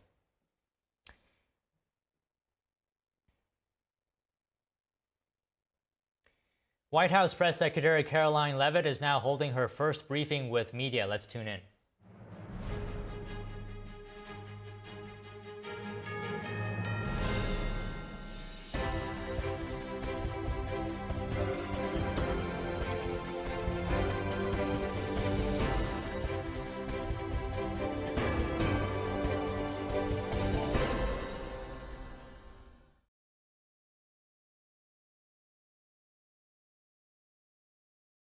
Supermodel Cindy Crawford doesn't just walk the red carpet, she rocks it. At 58, she steals the show and wows the press. Hollywood Life exclaims, Cindy Crawford has never lost her stunning glow. While Page 6 raves, she's still as gorgeous as ever. What is Cindy's secret? It's meaningful beauty. And now with new advanced formulas, it's better than ever. Watch as the appearance of lines and wrinkles are diminished in just weeks. It's no wonder everyone's talking about meaningful beauty. My makeup artist said, your skin has been looking great lately. What products are you using? And I said, I'm using Meaningful Beauty. And she said, really? I've tried Meaningful Beauty before. I love those products. And then the other lady down in the trailer said, I use Meaningful Beauty. I love it. Our new and improved formulas deliver age-defying ingredients even deeper into the skin where wrinkles begin. And this brand new offer is Cindy's most exciting ever. Because when you order, you'll get Cindy's exclusive Super Brightening Duo, a $120 value absolutely free. First, you'll get 60 of our Revive and Brighten eye masks, the celebrity secret that visibly smooths, awakens, and restores the area around your eyes. Next, discover the power of our Vitamin C Biphase Brightening Oil for an immediate boost of glamour and glow. I'm not ashamed to say I am 53 years old. Thank you, Cindy. The total effect of this free gift package? A red carpet ready complexion. Get all this, a $300 value for just $49.95. But you must act quickly. Results guaranteed or your money back. So make the call or go online now and put yourself on the path to the most beautiful skin of your life. Trust me, it's worth it. This special offer is not available anywhere else, so don't delay. Scan the code, go to meaningfulbeauty.com, or call the number on your screen now. Is deep sea fish oil really healthy? Due to pollution in the oceans, most fish contain heavy metal elements and radioactive substances. That's why it's so important to choose a pure source of omega-3. Puritang Green Vegetable Omega-3 is made from purslane and perilla seeds, which are rich in nutrients and minerals, especially vitamins A, D, E, calcium, and iron. With natural processing and no harmful chemical additives, it has more than 90% concentration of omegas 3, 6, 7, and 9. It effectively improves brain power and is beneficial to the heart's health. Puritang Omega-3 does not smell of fish and contains no pollutants, so both adults and children can safely and easily consume it over a long period of time. Puritang Green Vegetable Omega-3. Greener, healthier, and more effective. Visit puritang.com to learn more.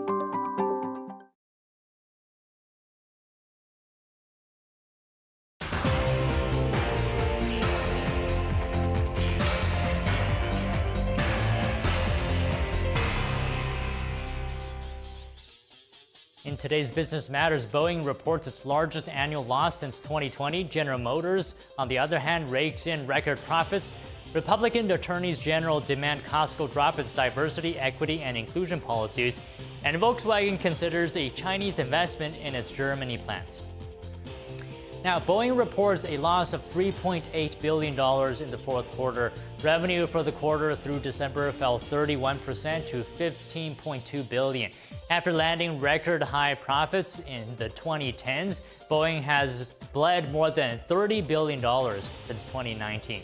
The loss demonstrates the challenges facing CEO Kelly Ortberg in getting the U.S. plane maker back on track.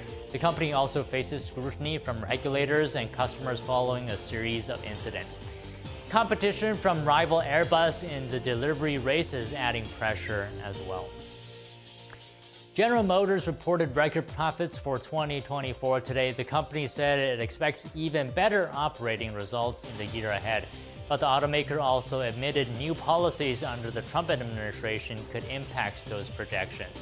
Tariffs on imports from Canada and Mexico could disrupt GM's supply chain and raise the cost of assembling vehicles. That's because those two countries provide parts to GM's U.S. plants. The company also has assembly plants in both countries, sending cars to the U.S. market. Trump's positions on electric vehicles and the Environmental Protection Agency's emission rules could also have significant impacts on GM. 19 state attorneys general are calling on Costco to abandon its diversity, equity, and inclusion policies. They say the wholesalers' DEI programs present discrimination and legal risks. However, Costco shareholders overwhelmingly support DEI. Last week, 98% voted against a proposal urging a review of the financial risks tied to DEI. State officials, in a letter to the company's CEO, accused Costco of doubling down on policies they allege violate federal law. They have demanded Costco notify the states within 30 days on whether it will repeal its DEI policies, that or provide an explanation for keeping them. The pressure comes after President Trump issued an executive order to end DEI agendas at federal agencies, federal contractors, and in the private sector.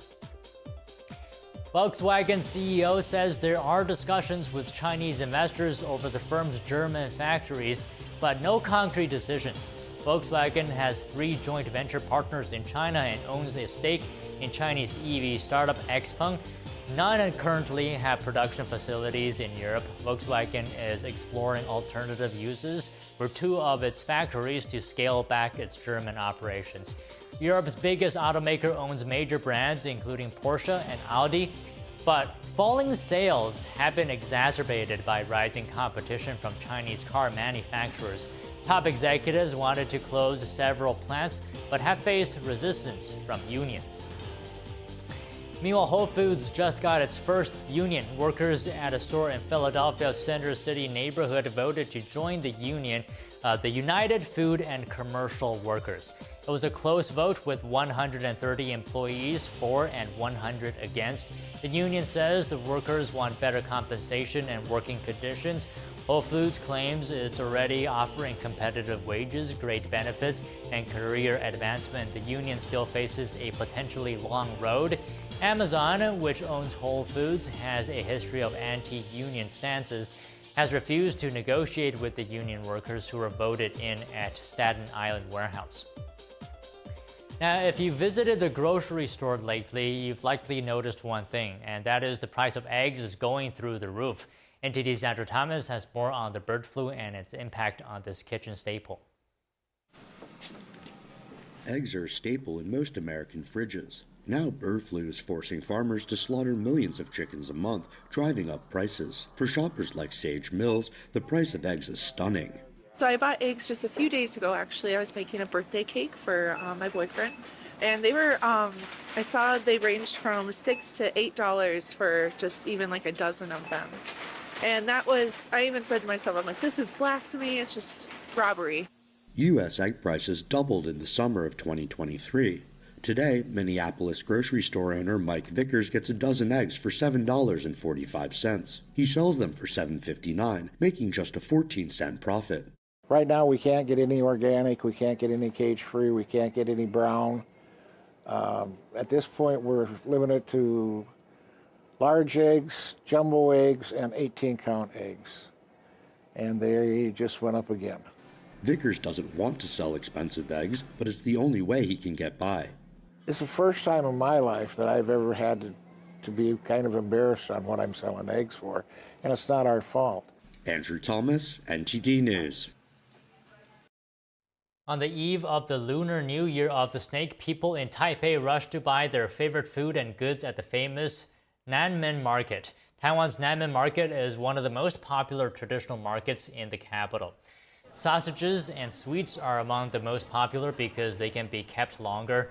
Hand-painted New Year couplets are also important to a lot of people because they are changed every year on the eve of the coming year.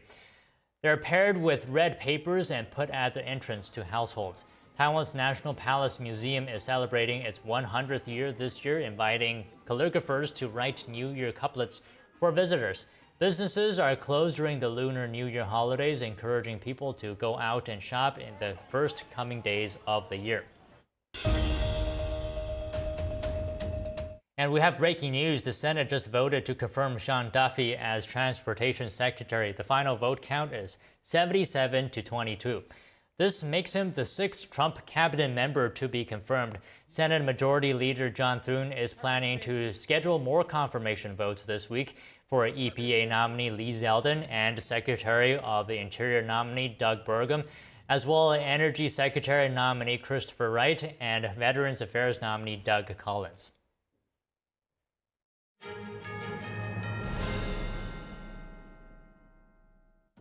Say goodbye to harsh, bitter coffee and hello to a delicious, smooth brew.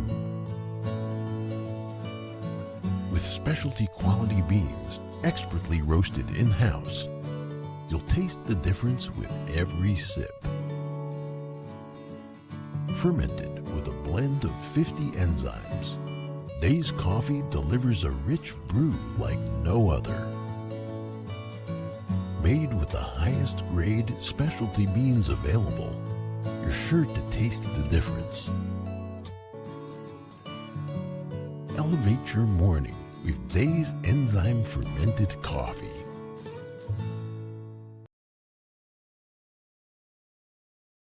Hi friends, Richard Karn here. Now I'm known as the guy who can fix just about anything, but the technology in most appliances requires very special training to fix. My point is, even I know when I've met my match, and that's why my family has Choice Home Warranty.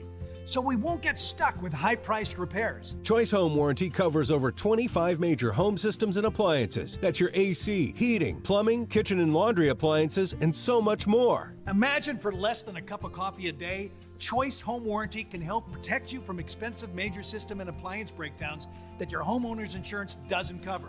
But you have to call now before it's too late. Every homeowner should have Choice Home Warranty. Your homeowner's insurance is not going to cover your appliances. Washing machine, dryer, refrigerator, air condition. If I had any issues arise, they were able to take care of it immediately. Now, homeowner's insurance won't protect you when your home's major systems and appliances break down due to normal wear and tear. But Choice Home Warranty will. They can help cover repairs and replacements. Choice Home Warranty is the best warranty we've ever used. It would save you so much money in the long run. Hey, I'm not the only one raving about Choice Home Warranty. They were named a Best Home Warranty Company and Best Claim Service by U.S. News 360 Reviews. Call Choice Home Warranty now and get access to a nationwide network of over 15,000 technicians and the latest appointment setting technology so you'll know when they're on their way. If I have an issue with an appliance or something around the house, I just call up Choice Home Warranty and I don't have to worry about that. So, do what this old DIYer did and call Choice Home Warranty now before something breaks down. Tell them I sent you and get your first month free. Call Choice Home Warranty before it's too late and get protection for your heating, AC, plumbing, kitchen and laundry appliances, and more. Call for your free quote today. Call in the next 5 minutes and get your first month free. 800-360-6782. 800-360-6782.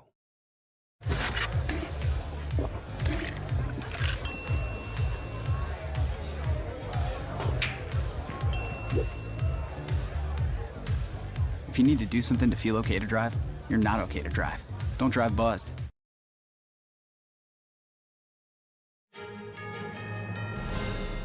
Over to South Korea now, where a passenger plane caught fire last night local time. Flames broke out in the rear of the plane carrying 176 people just before takeoff. The Air Busan flight at Busan's International Airport was bound for Hong Kong. All 169 passengers and 7 crew members were evacuated using an inflatable slide. Yonhap News Agency reported that 3 people were injured, but their condition was not serious. In December, a Jeju Air passenger plane crashed at Muan International Airport in southern Korea, killing all but 2 of the 181 people on board. The Boeing 737-800 skidded off the airport's runway after its landing gear failed to deploy, slamming into a concrete structure and bursting into flames. The flight was returning from Bangkok. All victims were South Koreans except for 2 Thai nationals. The Trump administration has temporarily halted federal grants, loans, and other financial assistance programs. That's according to a memo from the Office of Management and Budget. The freeze targets initiatives linked to DEI, what it calls woke gender ideology, foreign aid, and the Green New Deal. The acting director of the Office of Management and Budget said the pause will give agencies time to review programs and ensure funding aligns with President Trump's priorities. Agencies must submit reports by February 10th outlining impacted activities and legally mandated deadlines. Democratic leaders sharply criticized the decision. Senators Patty Murray and Rosa DeLauro called the move unprecedented and warned of devastating consequences. Senator Gary Peters said he will not seek re-election in 2026. He is the top Democrat on the Homeland Security Committee.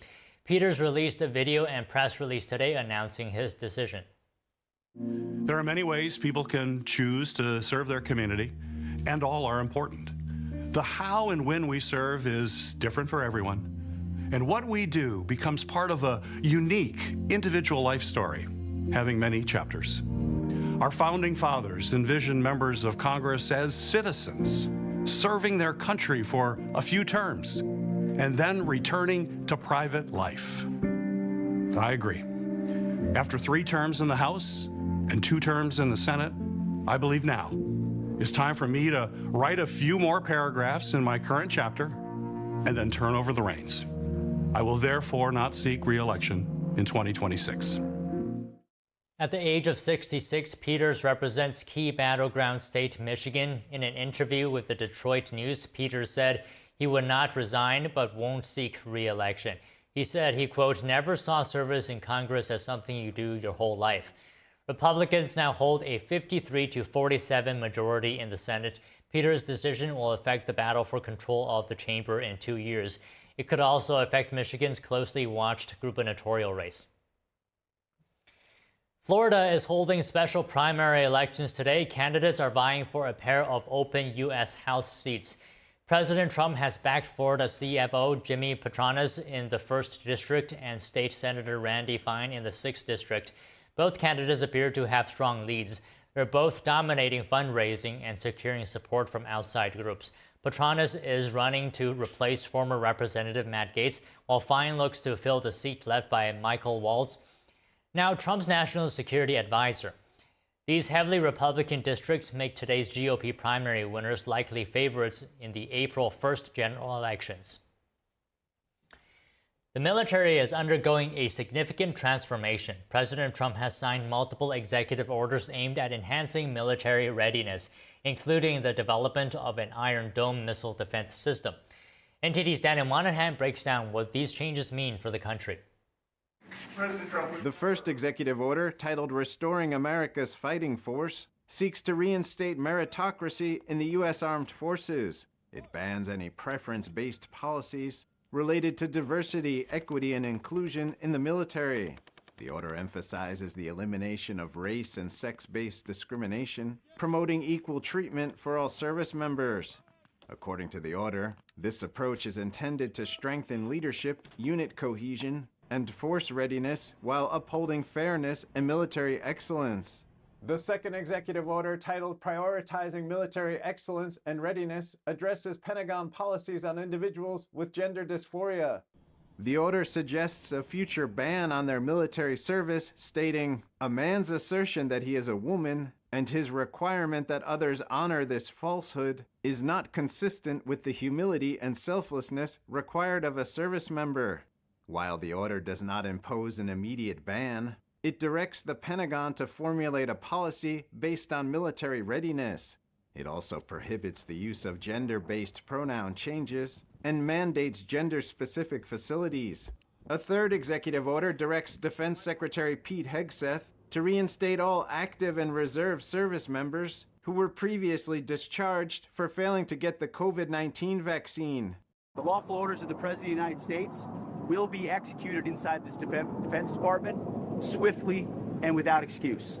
They will be reinstated with their former rank and given back pay and benefits. Over 8,000 members of the U.S. military were kicked out over their refusal to get the COVID jabs. A fourth order, the Iron Dome for America, launches a next-generation missile defense system designed to counter advanced threats from nations like China and Russia. The initiative accelerates the development of space-based sensors, interceptors, and non-kinetic defenses. In military terms, non-kinetic refers to capabilities like electronic warfare and cyber operations. Over to social media, President Donald Trump told reporters on Monday that Microsoft is in talks to acquire TikTok. Trump says he would like to see a bidding war over the app. I like bidding wars because you make your best deal, so if there's a bidding war, that's a good thing. Trump signed an executive order last week seeking to delay a ban on the app by 75 days. Trump said last week that he was in talks with multiple people over buying TikTok and would likely have a decision on the popular app's future in 30 days. From new policies on gender dysphoria to the elimination of DEI and a new missile defense system, President Trump's orders aim to overhaul the military. Daniel Monahan, NTD News. President Donald Trump's top Homeland Security official joined an immigration enforcement operation in New York City today, just days after she was sworn into office. Kristi Noem posted a video and photos of the operation on X earlier this morning. She said Immigration and Customs Enforcement picked up a criminal alien charged with kidnapping, assault, and burglary, but did not provide further details. Noem wrote on X just before 5 a.m., quote, "We are doing this right, doing exactly what President Donald Trump promised the American people, making our streets safe."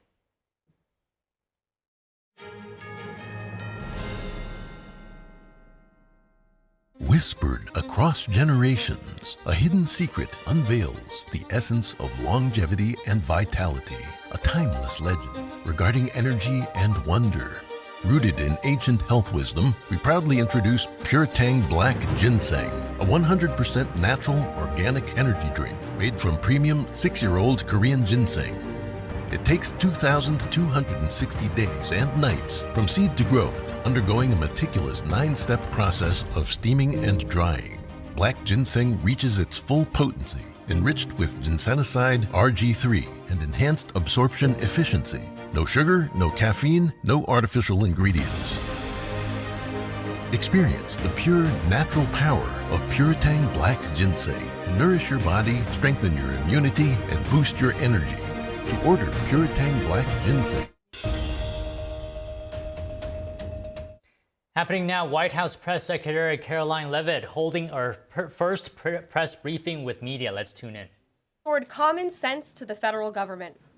I want to take a moment to go through some of these extraordinary actions. On day one, President Trump declared a national emergency at our southern border to end the 4-year-long invasion of illegal aliens under the previous administration. Additionally, President Trump signed an executive order to end catch and release and finish construction of his effective border wall. By using every lever of his federal power, President Trump has sent a loud and clear message to the entire world. America will no longer tolerate illegal immigration. And this president expects that every nation on this planet will cooperate with the repatriation of their citizens. As proven by this weekend, when President Trump swiftly directed his team to issue harsh and effective sanctions and tariffs on the Colombian government, upon hearing they were denied a U.S. military aircraft full of their own citizens who were deported by this administration. Within hours, the Colombian government agreed to all of President Trump's demands, proving America is once again respected on the world stage.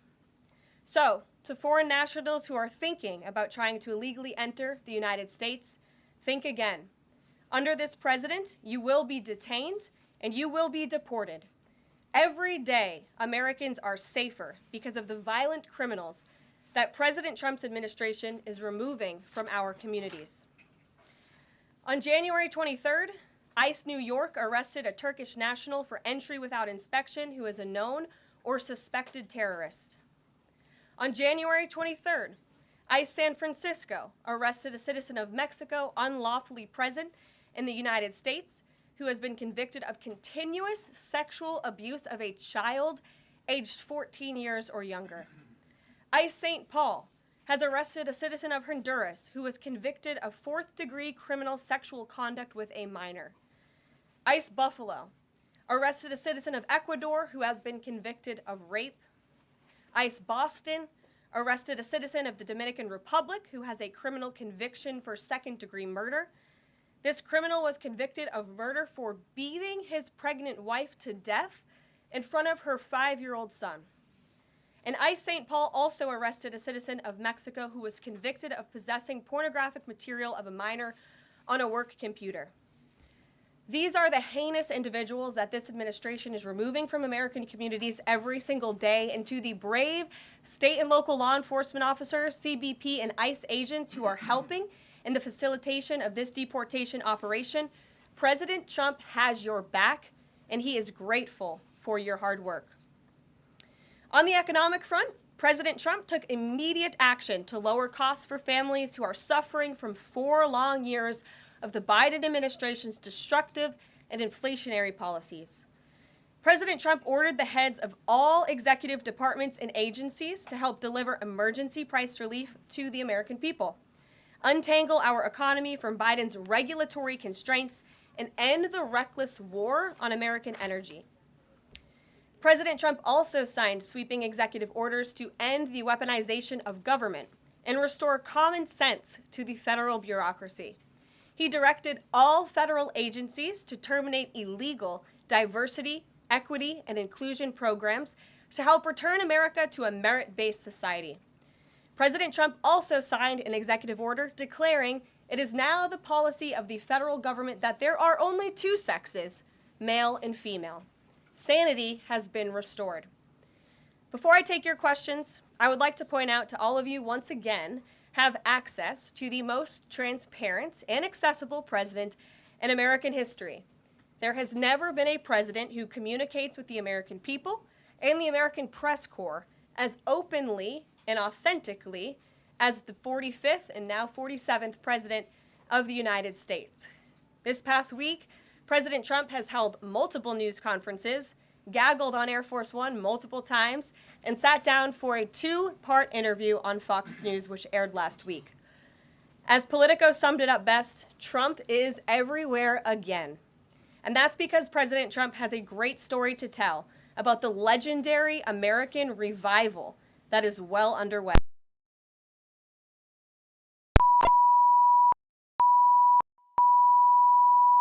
This past week, President Trump has held multiple news conferences, gaggled on Air Force One multiple times, and sat down for a 2-part interview on Fox News, which aired last week. As Politico summed it up best, Trump is everywhere again. And that's because President Trump has a great story to tell about the legendary American revival that is well underway. And in keeping with this revolutionary media approach that President Trump deployed during the campaign, the Trump White House will speak to all media outlets and personalities, not just the legacy media who are seated in this room. Because according to recent polling from Gallup, Americans' trust in mass media has fallen to a record low.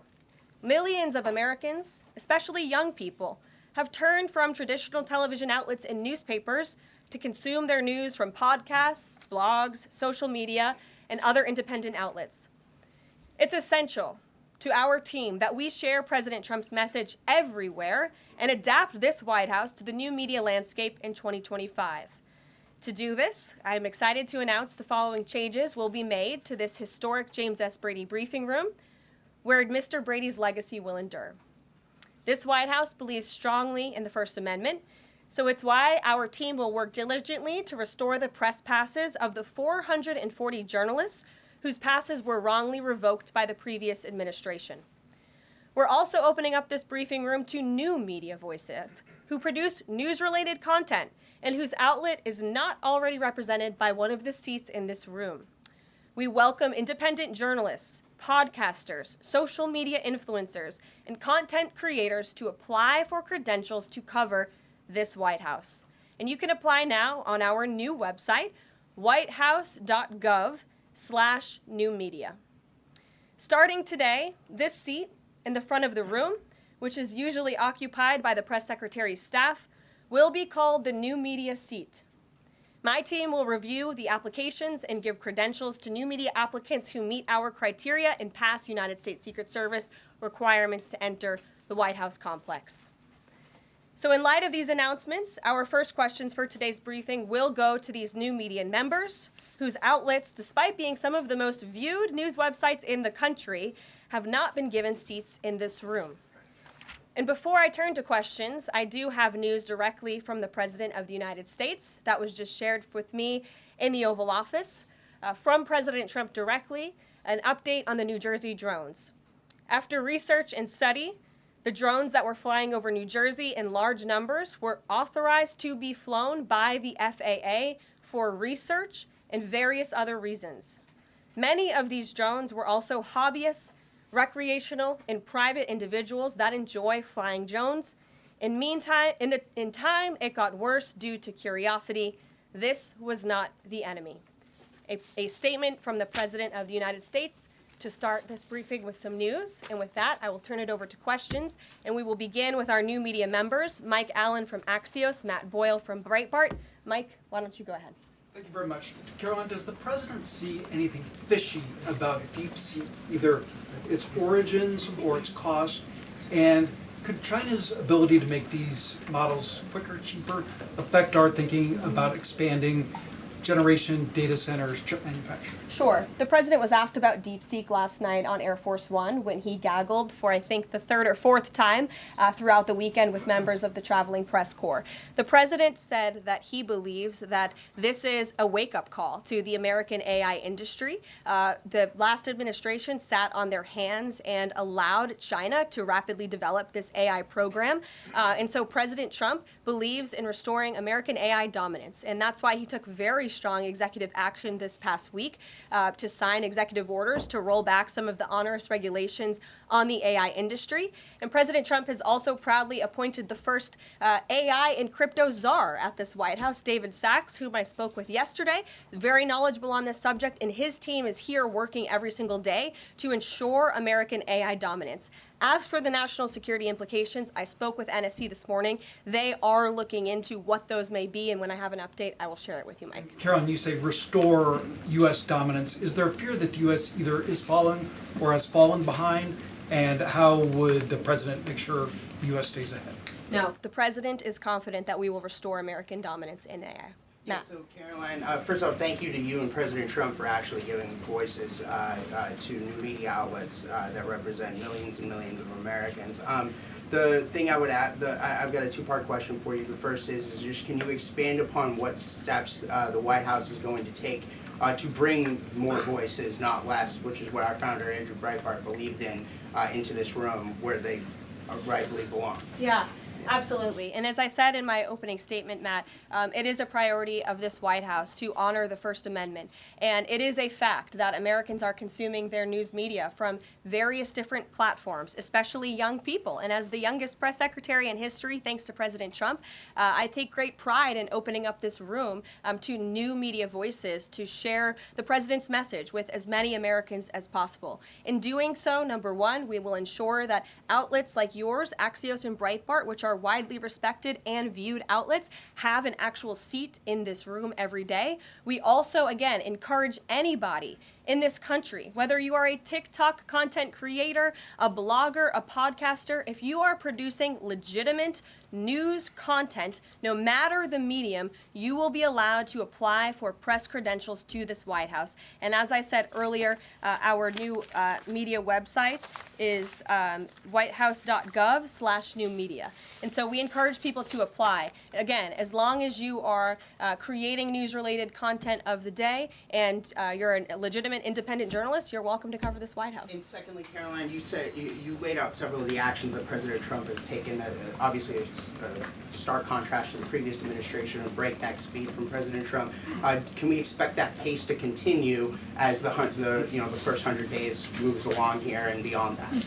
Absolutely. There's no doubt President Trump has always been the hardest working man in politics. I think that's been proven over the past week. This president has again signed more than 300 executive orders. He's taken historic action. I gaggled aboard Air Force One to mark the first 100 days of this administration, 4 p.m. last Friday, or first 100 hours rather. And this president did more in the first 100 hours than the previous president did in the first 100 days. So President Trump, I think you can all expect for him to continue to work at this breakneck speed, so I hope you're all ready to work very hard. I know that we are. Zeke Miller. Thanks, Karoline. A question that we've asked your predecessors of both parties in this job. when you're up here in this briefing room speaking to the American public, do you view yourself and your role as speaking on, advocating on behalf of the president, or providing the unvarnished truth that is, not to lie, not to obfuscate to the American people? I commit to telling the truth from this podium every single day. I commit to speaking on behalf of the President of the United States. That is my job. And I will say it's very easy to speak truth from this podium when you have a president who is implementing policies that are wildly popular with the American people, and that's exactly what this administration is doing. It's correcting the lies and the wrongs of the past 4 years, many of the lies that have been told to your faces in this very briefing room. I will not do that. But since you brought up Truth-Seek, I would like to point out, while I vowed to provide the truth from this podium, we ask that all of you in this room hold yourselves to that same standard. We know for a fact there have been lies that have been pushed by many legacy media outlets in this country about this president, about his family, and we will not accept that. We will call you out when we feel that your reporting is wrong or there is misinformation about this White House. So yes, I will hold myself to the truth, and I expect everyone in this room to do the same. And Karoline, just on a substantive question, yesterday the White House Office of Management and Budget directed across the board freeze, with some exceptions for individual assistance, we understand, to federal grants. It's caused a lot of confusion around the country among Head Start providers, among providers services to homeless veterans, Medicaid providers, states saying they're having trouble accessing the portal. Could you help us clear up some of the confusion, Yes. give some certainty to folks? And also, is that uncertainty, how does that uncertainty service the president's voters? Well, I think there's only uncertainty in this room amongst the media. There's no uncertainty in this building. So let me provide the certainty and the clarity that all of you need. This is not a blanket pause on federal assistance and grant programs from the Trump administration. Individual assistance, that includes, I'm not naming everything that's included, but just to give you a few examples, Social Security benefits, Medicare benefits, food stamps, welfare benefits, assistance that is going directly to individuals will not be impacted by this pause. And I want to make that very clear to any Americans who are watching at home who may be a little bit confused about some of the media reporting. This administration, if you are receiving individual assistance from the federal government, you will still continue to receive that. However, it is the responsibility of this president and this administration to be good stewards of taxpayer dollars. That is something that President Trump campaigned on. That's why he has launched DOGE, the Department of Government Efficiency, who is working alongside OMB. And that's why OMB sent out this memo last night, because the president signed an executive order directing OMB to do just this. And the reason for this is to ensure that every penny that is going out the door is not conflicting with the executive orders and actions that this president has taken. So what does this pause mean? It means no more funding for illegal DEI programs. It means no more funding for the Green New scam that has cost American taxpayers tens of billions of dollars. It means no more funding for transgenderism and wokeness across our federal bureaucracy and agencies. No more funding for Green New Deal social engineering policies. Again, people who are receiving individual assistance, you will continue to receive that. And President Trump is looking out for you by issuing this pause because he is being good steward of your taxpayer dollars. Thanks, Karoline. Sure. How long is this pause going to last, and how is the Trump administration recommending that organizations that rely on federal funding make payroll, pay their rent in the meantime? It is a temporary pause, and the Office of Management and Budget is reviewing the federal funding that has been going out the door. Again, not for individual assistance, but for all of these other programs that I mentioned. I also spoke with the incoming director of OMB this morning, and he told me to tell all of you that the line to his office is open for other federal government agencies across the board, and if they feel that programs are necessary and in line with the president's agenda, then the Office of Management and Budget will review those policies. I think this is a very responsible measure. Again, the past 4 years, we've seen the Biden administration spend money like drunken sailors. It's a big reason we've had an inflation crisis in this country, and it's incumbent upon this administration to make sure, again, that every penny is being accounted for honestly. Why impose this pause with so little notice? Why not give organizations more time to plan for the fact that they are about to lose, in some cases, really crucial federal funding, There at was- least for a period of time. There was notice. It was the executive order that the president signed. There's also a freeze on hiring, as you know, a regulatory freeze, and there's also a freeze on foreign aid. And this is, again, incredibly important to ensure that this administration is taking into consideration how hard the American people are working. And their tax dollars actually matter to this administration. You know, just during this pause, DOGE and OMB have actually found that there was $37 million that was about to go out the door to the World Health Organization, which is an organization, as you all know, that President Trump, with the swipe of his pen in that executive order, is no longer wants the United States to be a part of. So that wouldn't be in line with the president's agenda. DOGE and OMB also found that there was about to be 50 million taxpayer dollars that went out the door to fund condoms in Gaza. That is a preposterous waste of taxpayer money. So that's what this pause is focused on, being good stewards of tax dollars. And so this doesn't affect Meals on Wheels or Head Start or disaster aid? Again, it does not affect individual assistance that's going to Americans. To follow up on Nancy, do you think there will be a list of who is affected and how much money is affected? How will these contractors and organizations know if they are actually having their funding frozen? And then secondly, if you're willing, can you just clarify, is the end goal of this to essentially challenge Congress or to prove that the president can withhold federal funding? In other words, is this an attempt to pick a fight to prove that he can do this? No, absolutely not. As it says right here in the memo, which I have, and I'd encourage all of you to read it, it says the American people elected President Trump to be the president of the United States and gave him a mandate to increase the impact of every federal dollar. This memo requires federal agencies to identify and review all federal financial assistance programs and supporting activities consistent with the president's policies and requirements. The American people gave President Trump an overwhelming mandate on November 5th, and he's just trying to ensure that the tax money going out the door in this very bankrupt city actually aligns with the will and the priorities of the American people. So will there be a line? Yes. Welcome. You look great. You're doing a great job. You talked about transparency, and some of us in this room know how just transparent President Trump has been the last 5 or 6 years. I think you'll do the same. My question is, do you think this latest incident with the president of Colombia is indicative of the global, powerful respect they have for President Trump moving forward, not only to engage in economic diplomacy with these countries, but also world peace? Absolutely. I'll echo the answer that the president gave on Air Force One last night when he was asked a very similar question by one of your colleagues in the media. This signifies peace through strength is back. And this president will not tolerate illegal immigration into America's interior. And he expects every nation on this planet, again, to cooperate with the repatriation of their citizens who illegally entered into our country and broke America's laws. Won't be tolerated. And as you saw, the Colombian government quickly folded and agreed to all of President Trump's demands. Flights are underway once again. Two questions on deportations, if I may. President Trump had said on the campaign trail that he would deport pro-Hamas students who are here on visas. And on his first day in office, he signed an executive order that said, quote, the U.S. must ensure that admitted aliens and aliens otherwise already present in the U.S. do not bear hostile attitudes towards the citizens, culture, government, institutions, or founding principles. So should we take this executive order as Trump saying he would be open to deporting those students who are here on visas but, hold pro-Hamas sympathies?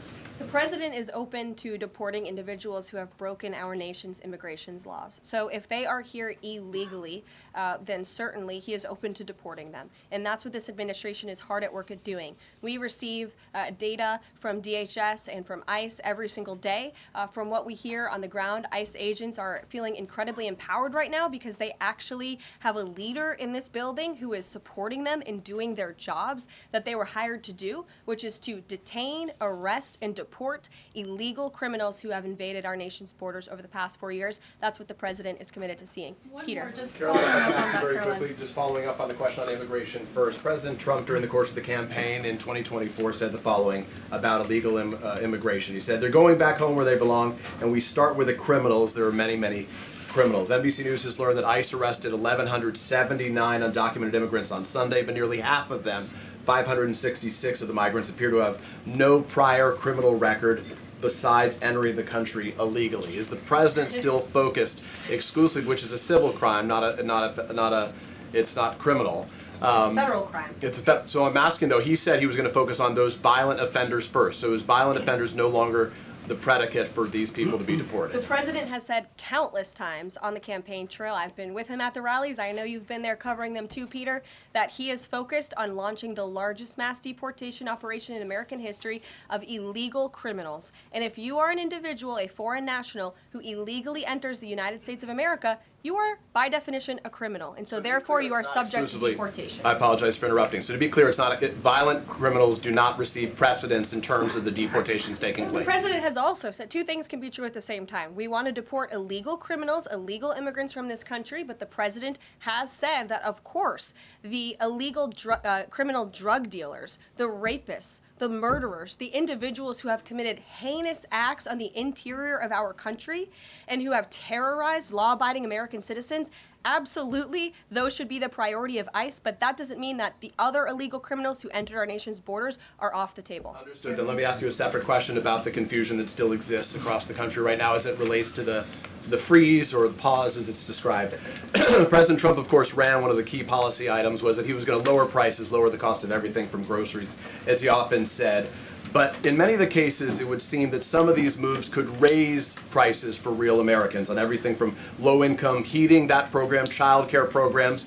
Will nothing that the president's doing here in terms of the freeze in these programs raise prices on ordinary Americans? What particular actions are you referring to that would? I'm referring to LHEAP right now. That's the low-income heating program, for example. We can talk about, there's no clarity, so I could refer to a lot of them. We don't know what they are specifically. Can you tell us that LHEAP is not one of those affected? So you're asking a hypothetical based on programs that you can't even identify. No, I just identified. What I can tell you just to be clear, since you guys haven't identified, let's do it together, just for Americans at home. Medicaid, is that affected? I gave you a list of examples: Social Security, Medicare, welfare benefits, food stamps that will not be impacted by this federal pause. I can get you the full list after this briefing from the Office of Management and Budget. But I do want to address the cost cutting because that's certainly very important and cutting the cost of living in this country. President Trump has taken historic action over the past week to do that. He actually signed a memorandum to deliver emergency price relief for American families, which took a number of actions. I can walk you through those. He also repealed many onerous Biden administration regulations. We know over the past 4 years, American households has been essentially taxed $55,000 in regulations from the previous administration. President Trump, with the swipe of his pen, rescinded those, which will ultimately put more money back in the pockets of the American people. So deregulation is a big deal. And then when it comes to energy, I mean, the president signed an executive order to declare a national energy emergency here at home, which is going to make America energy dominant. We know that energy is one of the #1 drivers of inflation. And so that's why the president wants to increase our energy supply to bring down costs for Americans. The Trump energy boom is incoming, and Americans can expect that. Caroline, thank you. Caroline, I think some of the confusion I think may be here with this pause on federal funding. You've made it clear you're not stopping funds that go directly to individuals, but there certainly are lots of organizations that receive funding and then may pass along a benefit. Meals on Wheels, for one. They provide meals for over 2.2 million seniors. What is the president's message to Americans out there, many of whom supported him and voted for him, who are concerned that this is going to impact them directly, even if, as you said, the funding isn't coming directly to their wallet? I have now been asked and answered this question 4 times. To individuals at home who receive direct assistance from the federal government, you will not be impacted by this federal freeze. In fact, OMB just sent out a memo to Capitol Hill with Q&A to clarify some of the questions and the answers that all of you are asking me right now. Again, direct assistance will not be impacted. I've been asked and answered about this OMB memo. There's many other topics of the day. Jackie Heinrich. Indirect assistance, Caroline, it's going to another organization and then trickling down. Direct assistance that is in the hands of the American people will not be impacted. Again, as I said to Peter, we will continue to provide that list as it comes to fruition. But OMB right now is focused on analyzing the federal government's spending, which is exactly what the American people elected President Trump to do. And one question on immigration, Karoline, on immigration. Of the 3,500 arrests ICE has made so far since President Trump came back into office, can you just tell us the numbers? How many have a criminal record versus those who are just in the country illegally? All of them, because they illegally broke our nation's laws and therefore they are criminals as far as this administration goes. I know the last administration didn't see it that way, so it's a big culture shift in our nation to view someone who breaks our immigration laws as a criminal, but that's exactly what they are. You may have pointed one of the worst first. They all have a criminal record. And welcome to the briefing If they broke our nation's laws, yes, they are criminal. Yes. Thank you. On stripping security details for figures like John Bolton, Pompeo, Brian Hook, Senator Tom Cotton said that he's seen the intelligence and the threat from Iran is real for anyone who played a role in the Soleimani strike. He voiced concern it wouldn't just impact those individuals, but potentially their family, innocent bystanders, friends, anyone who's near them when they're out in public. Is the president open to reconsidering his decision?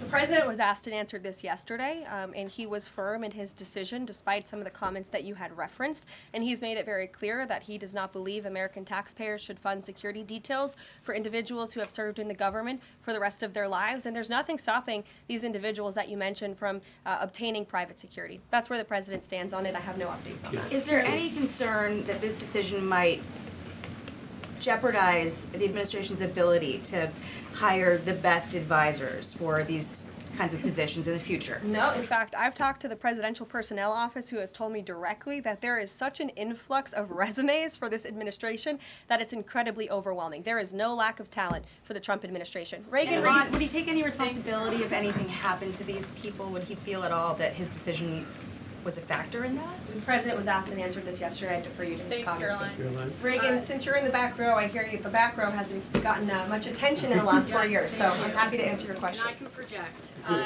Does the president intend to permanently cut off funding to NGOs that are bringing illegal foreign nationals to the country, such as Catholic Charities? I am actually quite certain that the president signed an executive order that did just that, and I can point you to that.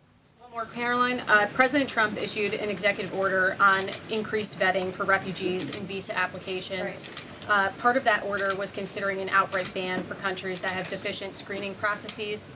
Has the president considered yet which countries might fall into this category? Or countries like Afghanistan or Syria under consideration for a full ban? Yeah, so the president signed an executive order to streamline the vetting for visa applicants and for illegal immigrants in this country who are coming, of course, from other nations. It also directed the Secretary of State to review the process and make sure that other countries around the world are being completely transparent with our nation and the individuals that they are sending here. And so the Secretary of State has been directed to report back to the president. I haven't seen that report yet. We've only been here for a few days. One on the freeze in federal funding. Who advised the president on the legality of telling government agencies that they don't have to spend money that was already appropriated by Congress? Well, as the OMB memo states, this is certainly within the confines of the law. So White House counsel's office believes that this is within the president's power to do it, and therefore he's doing it. Okay, so they disagree with lawmakers who say that they don't have the power to freeze this funding. Again, I would point you to the language in the memo that clearly states this is within the law. And on what happened on Friday night, the administration fired several inspectors general without giving Congress the 30-day legally required notification that they were being fired. I think only 2 were left at DHS and the DOJ. And then yesterday we saw several prosecutors, I believe 12, fired from the Justice Department who worked on the investigations into the president. As you know, they are career prosecutors, therefore they are afforded civil service protections. How is the administration deciding which laws to follow and which ones to ignore? So it is the belief of this White House and the White House counsel's office that the president was within his executive authority to do that. He is the executive of the executive branch, and therefore he has the power to fire anyone within the executive branch that he wishes to. There's also a case that went before the Supreme Court in 2020, Scala Law LLC versus the Customs, bureau protection. I would advise you to look at that case, and that's the legality that this White House was resting So on. you're confident that if they bring lawsuits against you, those prosecutors who were fired, that they will succeed? We will win in court. And yes. did he personally direct this, given they worked on the classified documents investigation and the election interference investigation? This was a memo that went out by the Presidential Personnel Office, and the President is the leader of this White House. So yes. Yes. Karoline is Caroline. Sure. Thank you. Congrats on your first day behind the podium. Thank you. President Trump ended funding for UNRWA and also designated the Houthis a foreign terrorist organization. That's right. Both were decisions that the previous administration had reversed. So here's my question. Will there be an investigation into who gave the previous administration this terrible advice? Well, that's a very good point. I haven't heard discussions about such an investigation, but it wouldn't be a bad idea considering that the Houthis certainly are terrorists. They have launched attacks on U.S. naval ships across this world, and so I think it was a very wise move by this administration to redesignate them as a terrorist group, because they are, and I think it was a foolish decision by the previous administration to do so. As for an investigation, I'm not sure about that, but it's not a bad idea. Josh. Thank you for the question. I appreciate it. Can you give us an update on the president's plan for his tariff agenda? He spoke a lot about this yesterday, and there's a couple of dates coming up that he's spoken to. Number one, February 1st, he's alluded to both the potential for tariffs for Canada and Mexico, but also China to take effect on those days. What's he thinking about that? Yeah. Should those countries expect that on the Again, first? he was asked and answered this question this past weekend when he took a lot of questions from the press, and he said that the February 1st date for Canada and Mexico still holds. The China 10% tariff that he also mused about last Tuesday going into effect on the same day. Yeah, the president has said that he is very much still considering that for February 1st. Yesterday he talked also about sectoral tariffs on, for instance, pharmaceuticals as well as semiconductor computer chips. He talked about steel, aluminum, and copper. What's the timeline on those? Is that a similar sort of coming days thing? Or? Yeah, so when the president talked about that in his speech yesterday, that actually wasn't a new announcement. That was within a presidential memorandum that he signed in one of the first days here in the White House on his America First trade agenda. So there's more details on those tariffs in there. As far as a date, I don't have a specific date to read out to you, but the president is committed to implementing tariffs effectively, just like he did in his first term. Finally, he also was asked on the plane when he gaggled about the potential for a universal tariff. He was asked maybe about 2.5%. There was a report about that. He said he wanted much bigger than that. Should we understand that these tariffs would add up? You know, in other words, you might have country-specific tariffs like Canada, Mexico, China. You might have sectoral tariffs like on pharmaceuticals, as well as a potential universal tariff on top of that. Do these stack on one or the other, or would one sort of take precedence over another? All I can point you to is what the president has said on this front. The February 1st date for Canada and Mexico, also the China tariff that he has discussed. He rejected the 2.5% tariff. He said that was a little bit too low. He wants it to be higher. I'll leave it to him to make any decisions on that front. Phil Wegman. What the Mexicans and Phil. Canadians have done so far, do you have any comment on whether that has met the bar, what he wants to see on fentanyl? Thank you. I won't get ahead of the president again on advocating to foreign nations on what they should or shouldn't do to get away from these tariffs. The president has made it very clear, again, that he expects every nation around this world to cooperate with the repatriation of their citizens. And the president has also put out specific statements in terms of Canada and Mexico when it comes to what he expects in terms of border security. We have seen a historic level of cooperation from Mexico, but again, as far as I'm still tracking, and that was last night talking to the president directly, February 1st is still on the books. Phil. Thank you, Caroline. Quick programming note and then a question on taxes.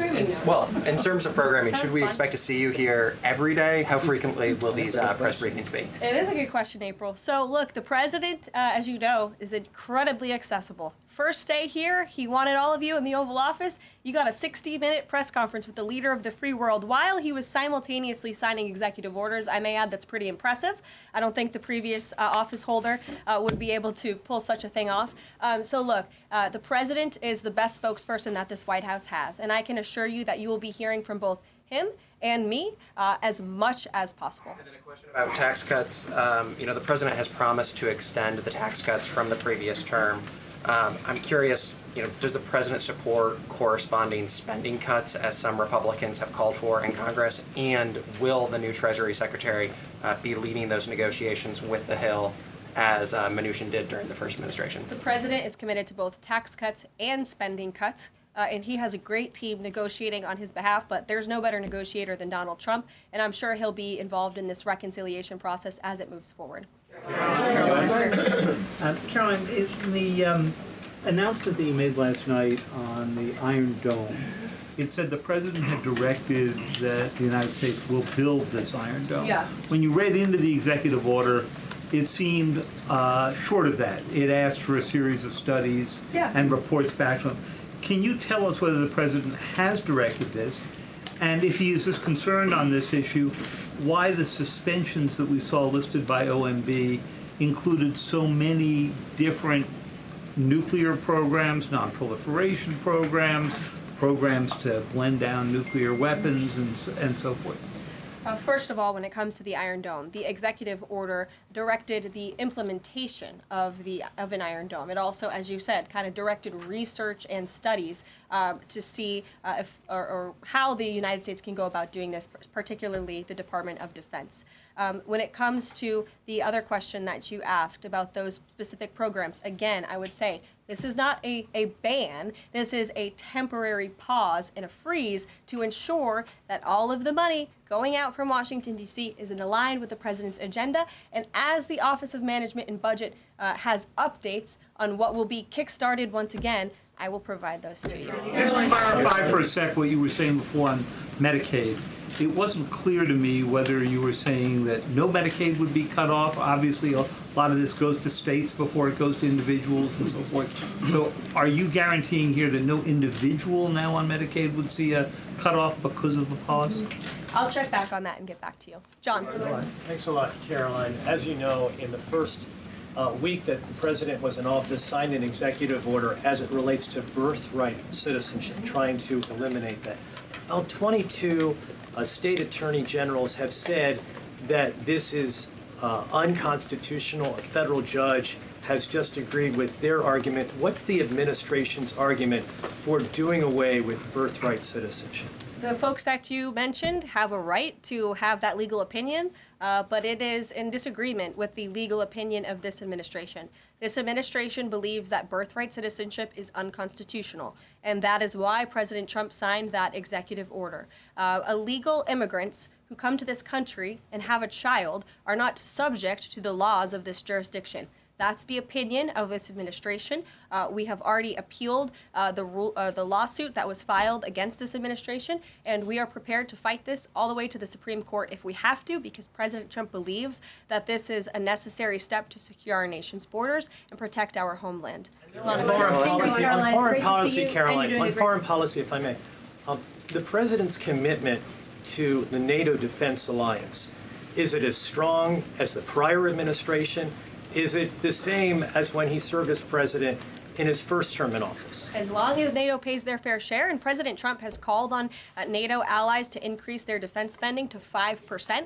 You actually saw the head of NATO at Davos last week on Bloomberg television saying that President Trump is right, and if Europe wants to keep itself safe, they should increase their defense spending. I would just add that there was no greater ally to our European allies than President Trump in his first term. The world for all nations in Europe and of course here at home was much safer because of President Trump's peace through strength diplomatic approach. Monica. Thank you, Karoline, and it's great to finally be called on as well in the briefing room. I appreciate that. Of course, we know President Trump just got back from North Carolina and California meeting with victims of natural disasters. There's the 2-year anniversary of the East Palestine, Ohio toxic train derailment. Does the president have any plans to go visit the victims of that toxic spill or just visit in general? No plans that I can read out for you here. If that changes, I will certainly keep you posted. What I can tell you is that President Trump still talks about his visit to East Palestine, Ohio. That was one of the turning points, I would say, in the previous election campaign, where Americans were reminded that President Trump is a man of the people, and he, as a candidate, visited that town that was just derailed by the train derailment, no pun intended, and he offered support and hope. Just like I saw the president do this past week, it was a purposeful decision by this president on his first domestic trip to go to North Carolina and to California to visit with Americans who were impacted by Hurricane Helene and also by the deadly fires. A red state and a blue state, both of which feel forgotten by the previous administration and the federal government.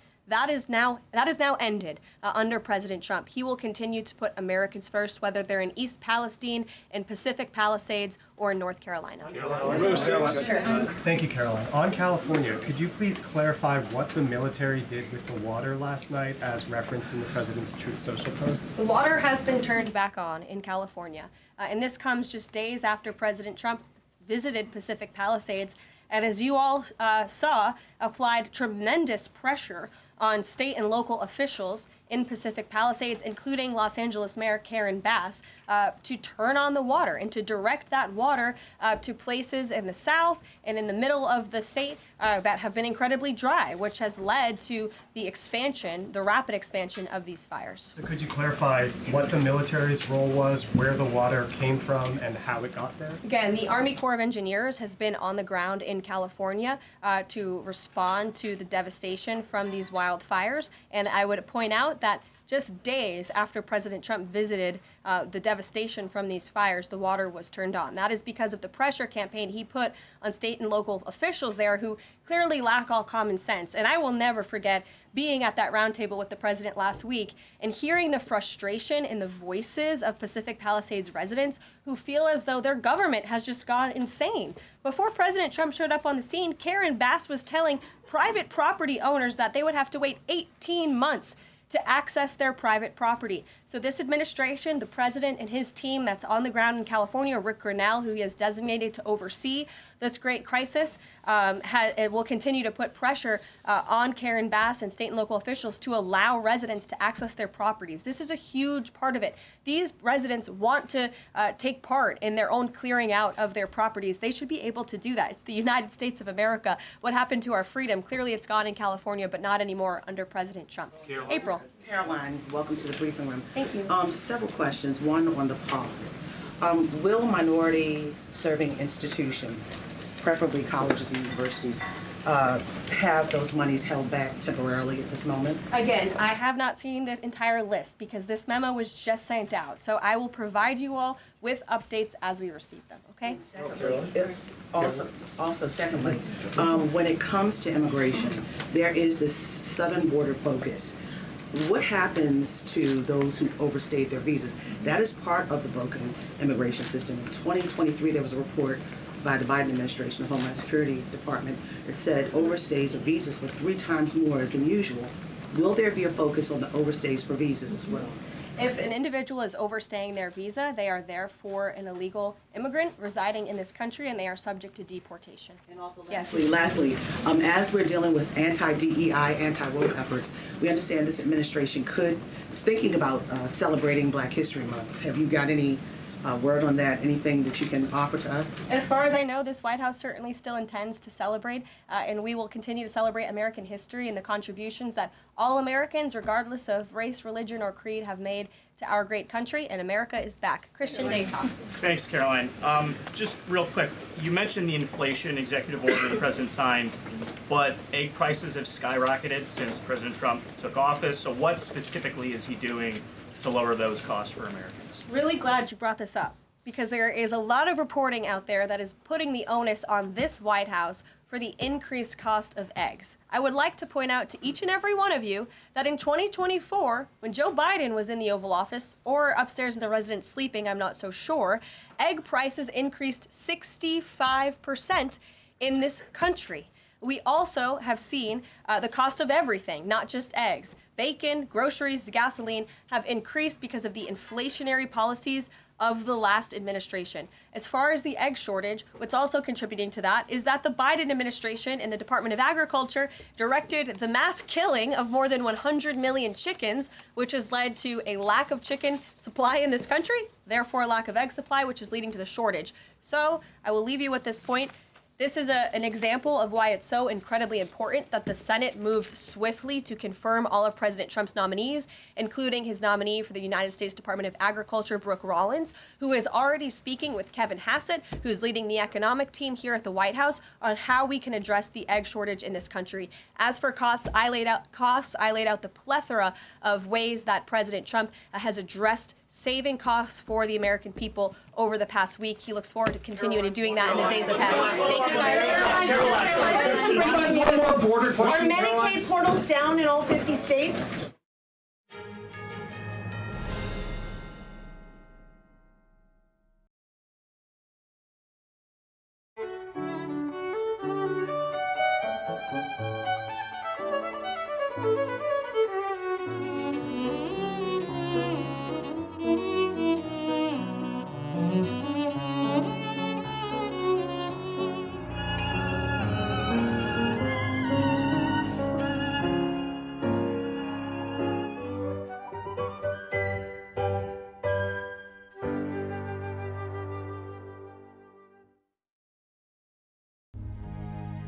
So at the age of 5, I was sexually molested.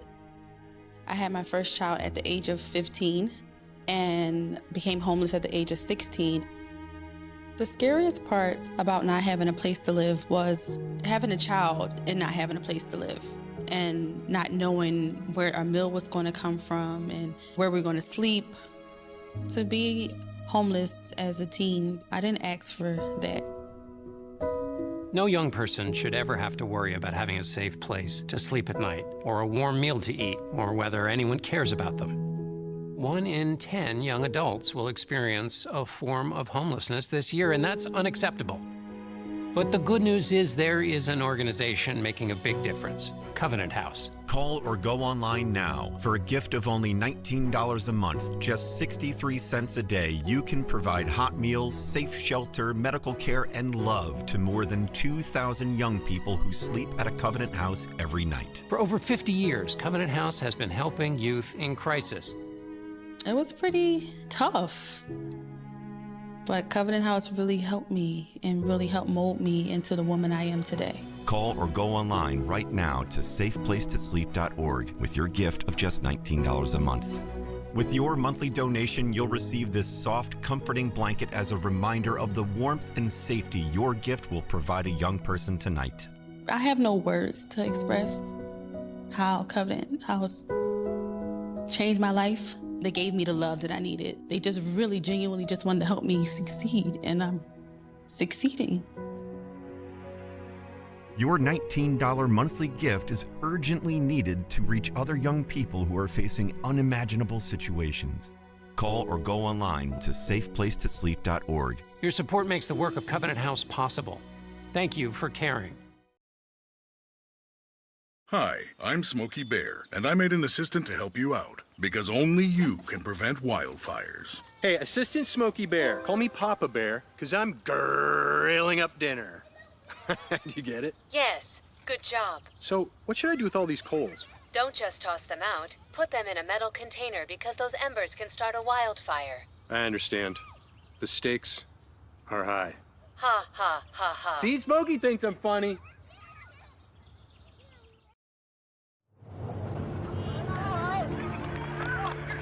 There are real consequences to controlled media.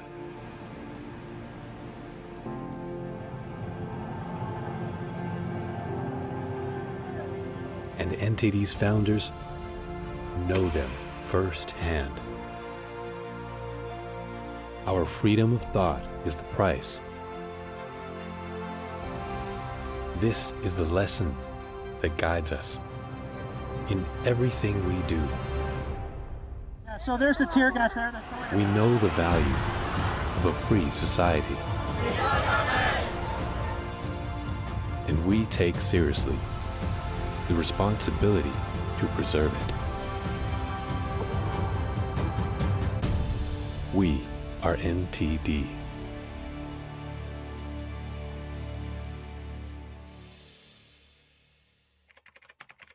What's happened to this world we're living in? Why?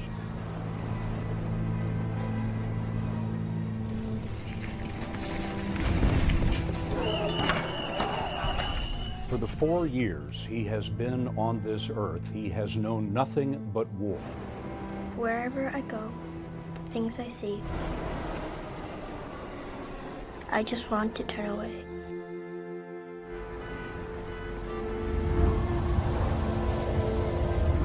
The dreams I have, the stories I could tell, will they still be possible? This year, more than ever, I need a brand new world. A clean world.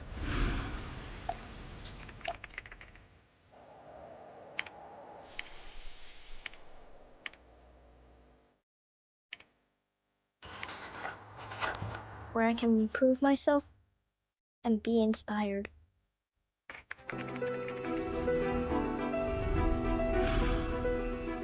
My stage can be anywhere and everywhere. But it begins here.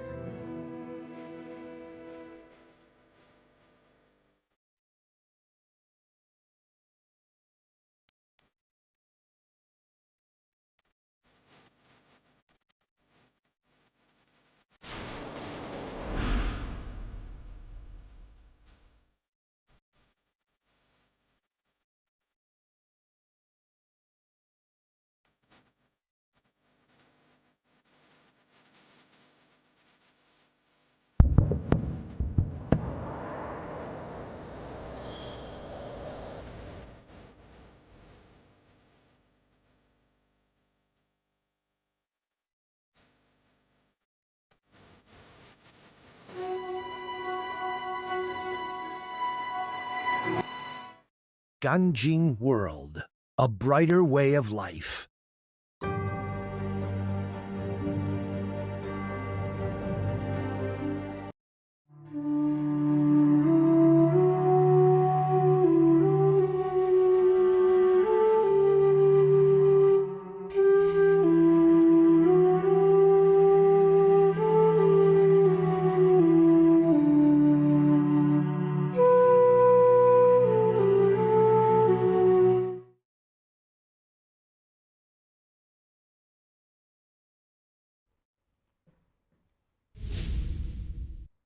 Welcome to NTD Newsroom. I'm Fiona G.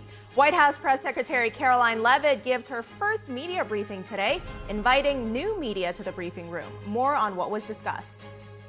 Department of Homeland Security Secretary Kristi Noem joining Immigration and Customs Enforcement on an early morning raid in the Bronx. Chris Spears is on the ground.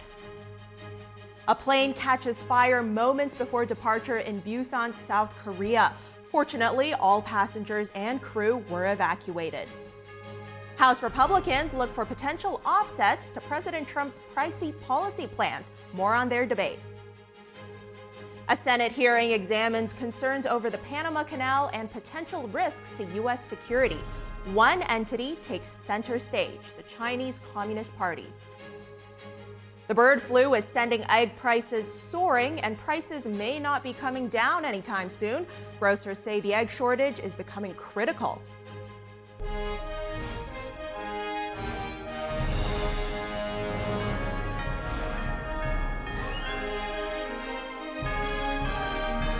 This is NTD Newsroom, live from our global headquarters in New York City.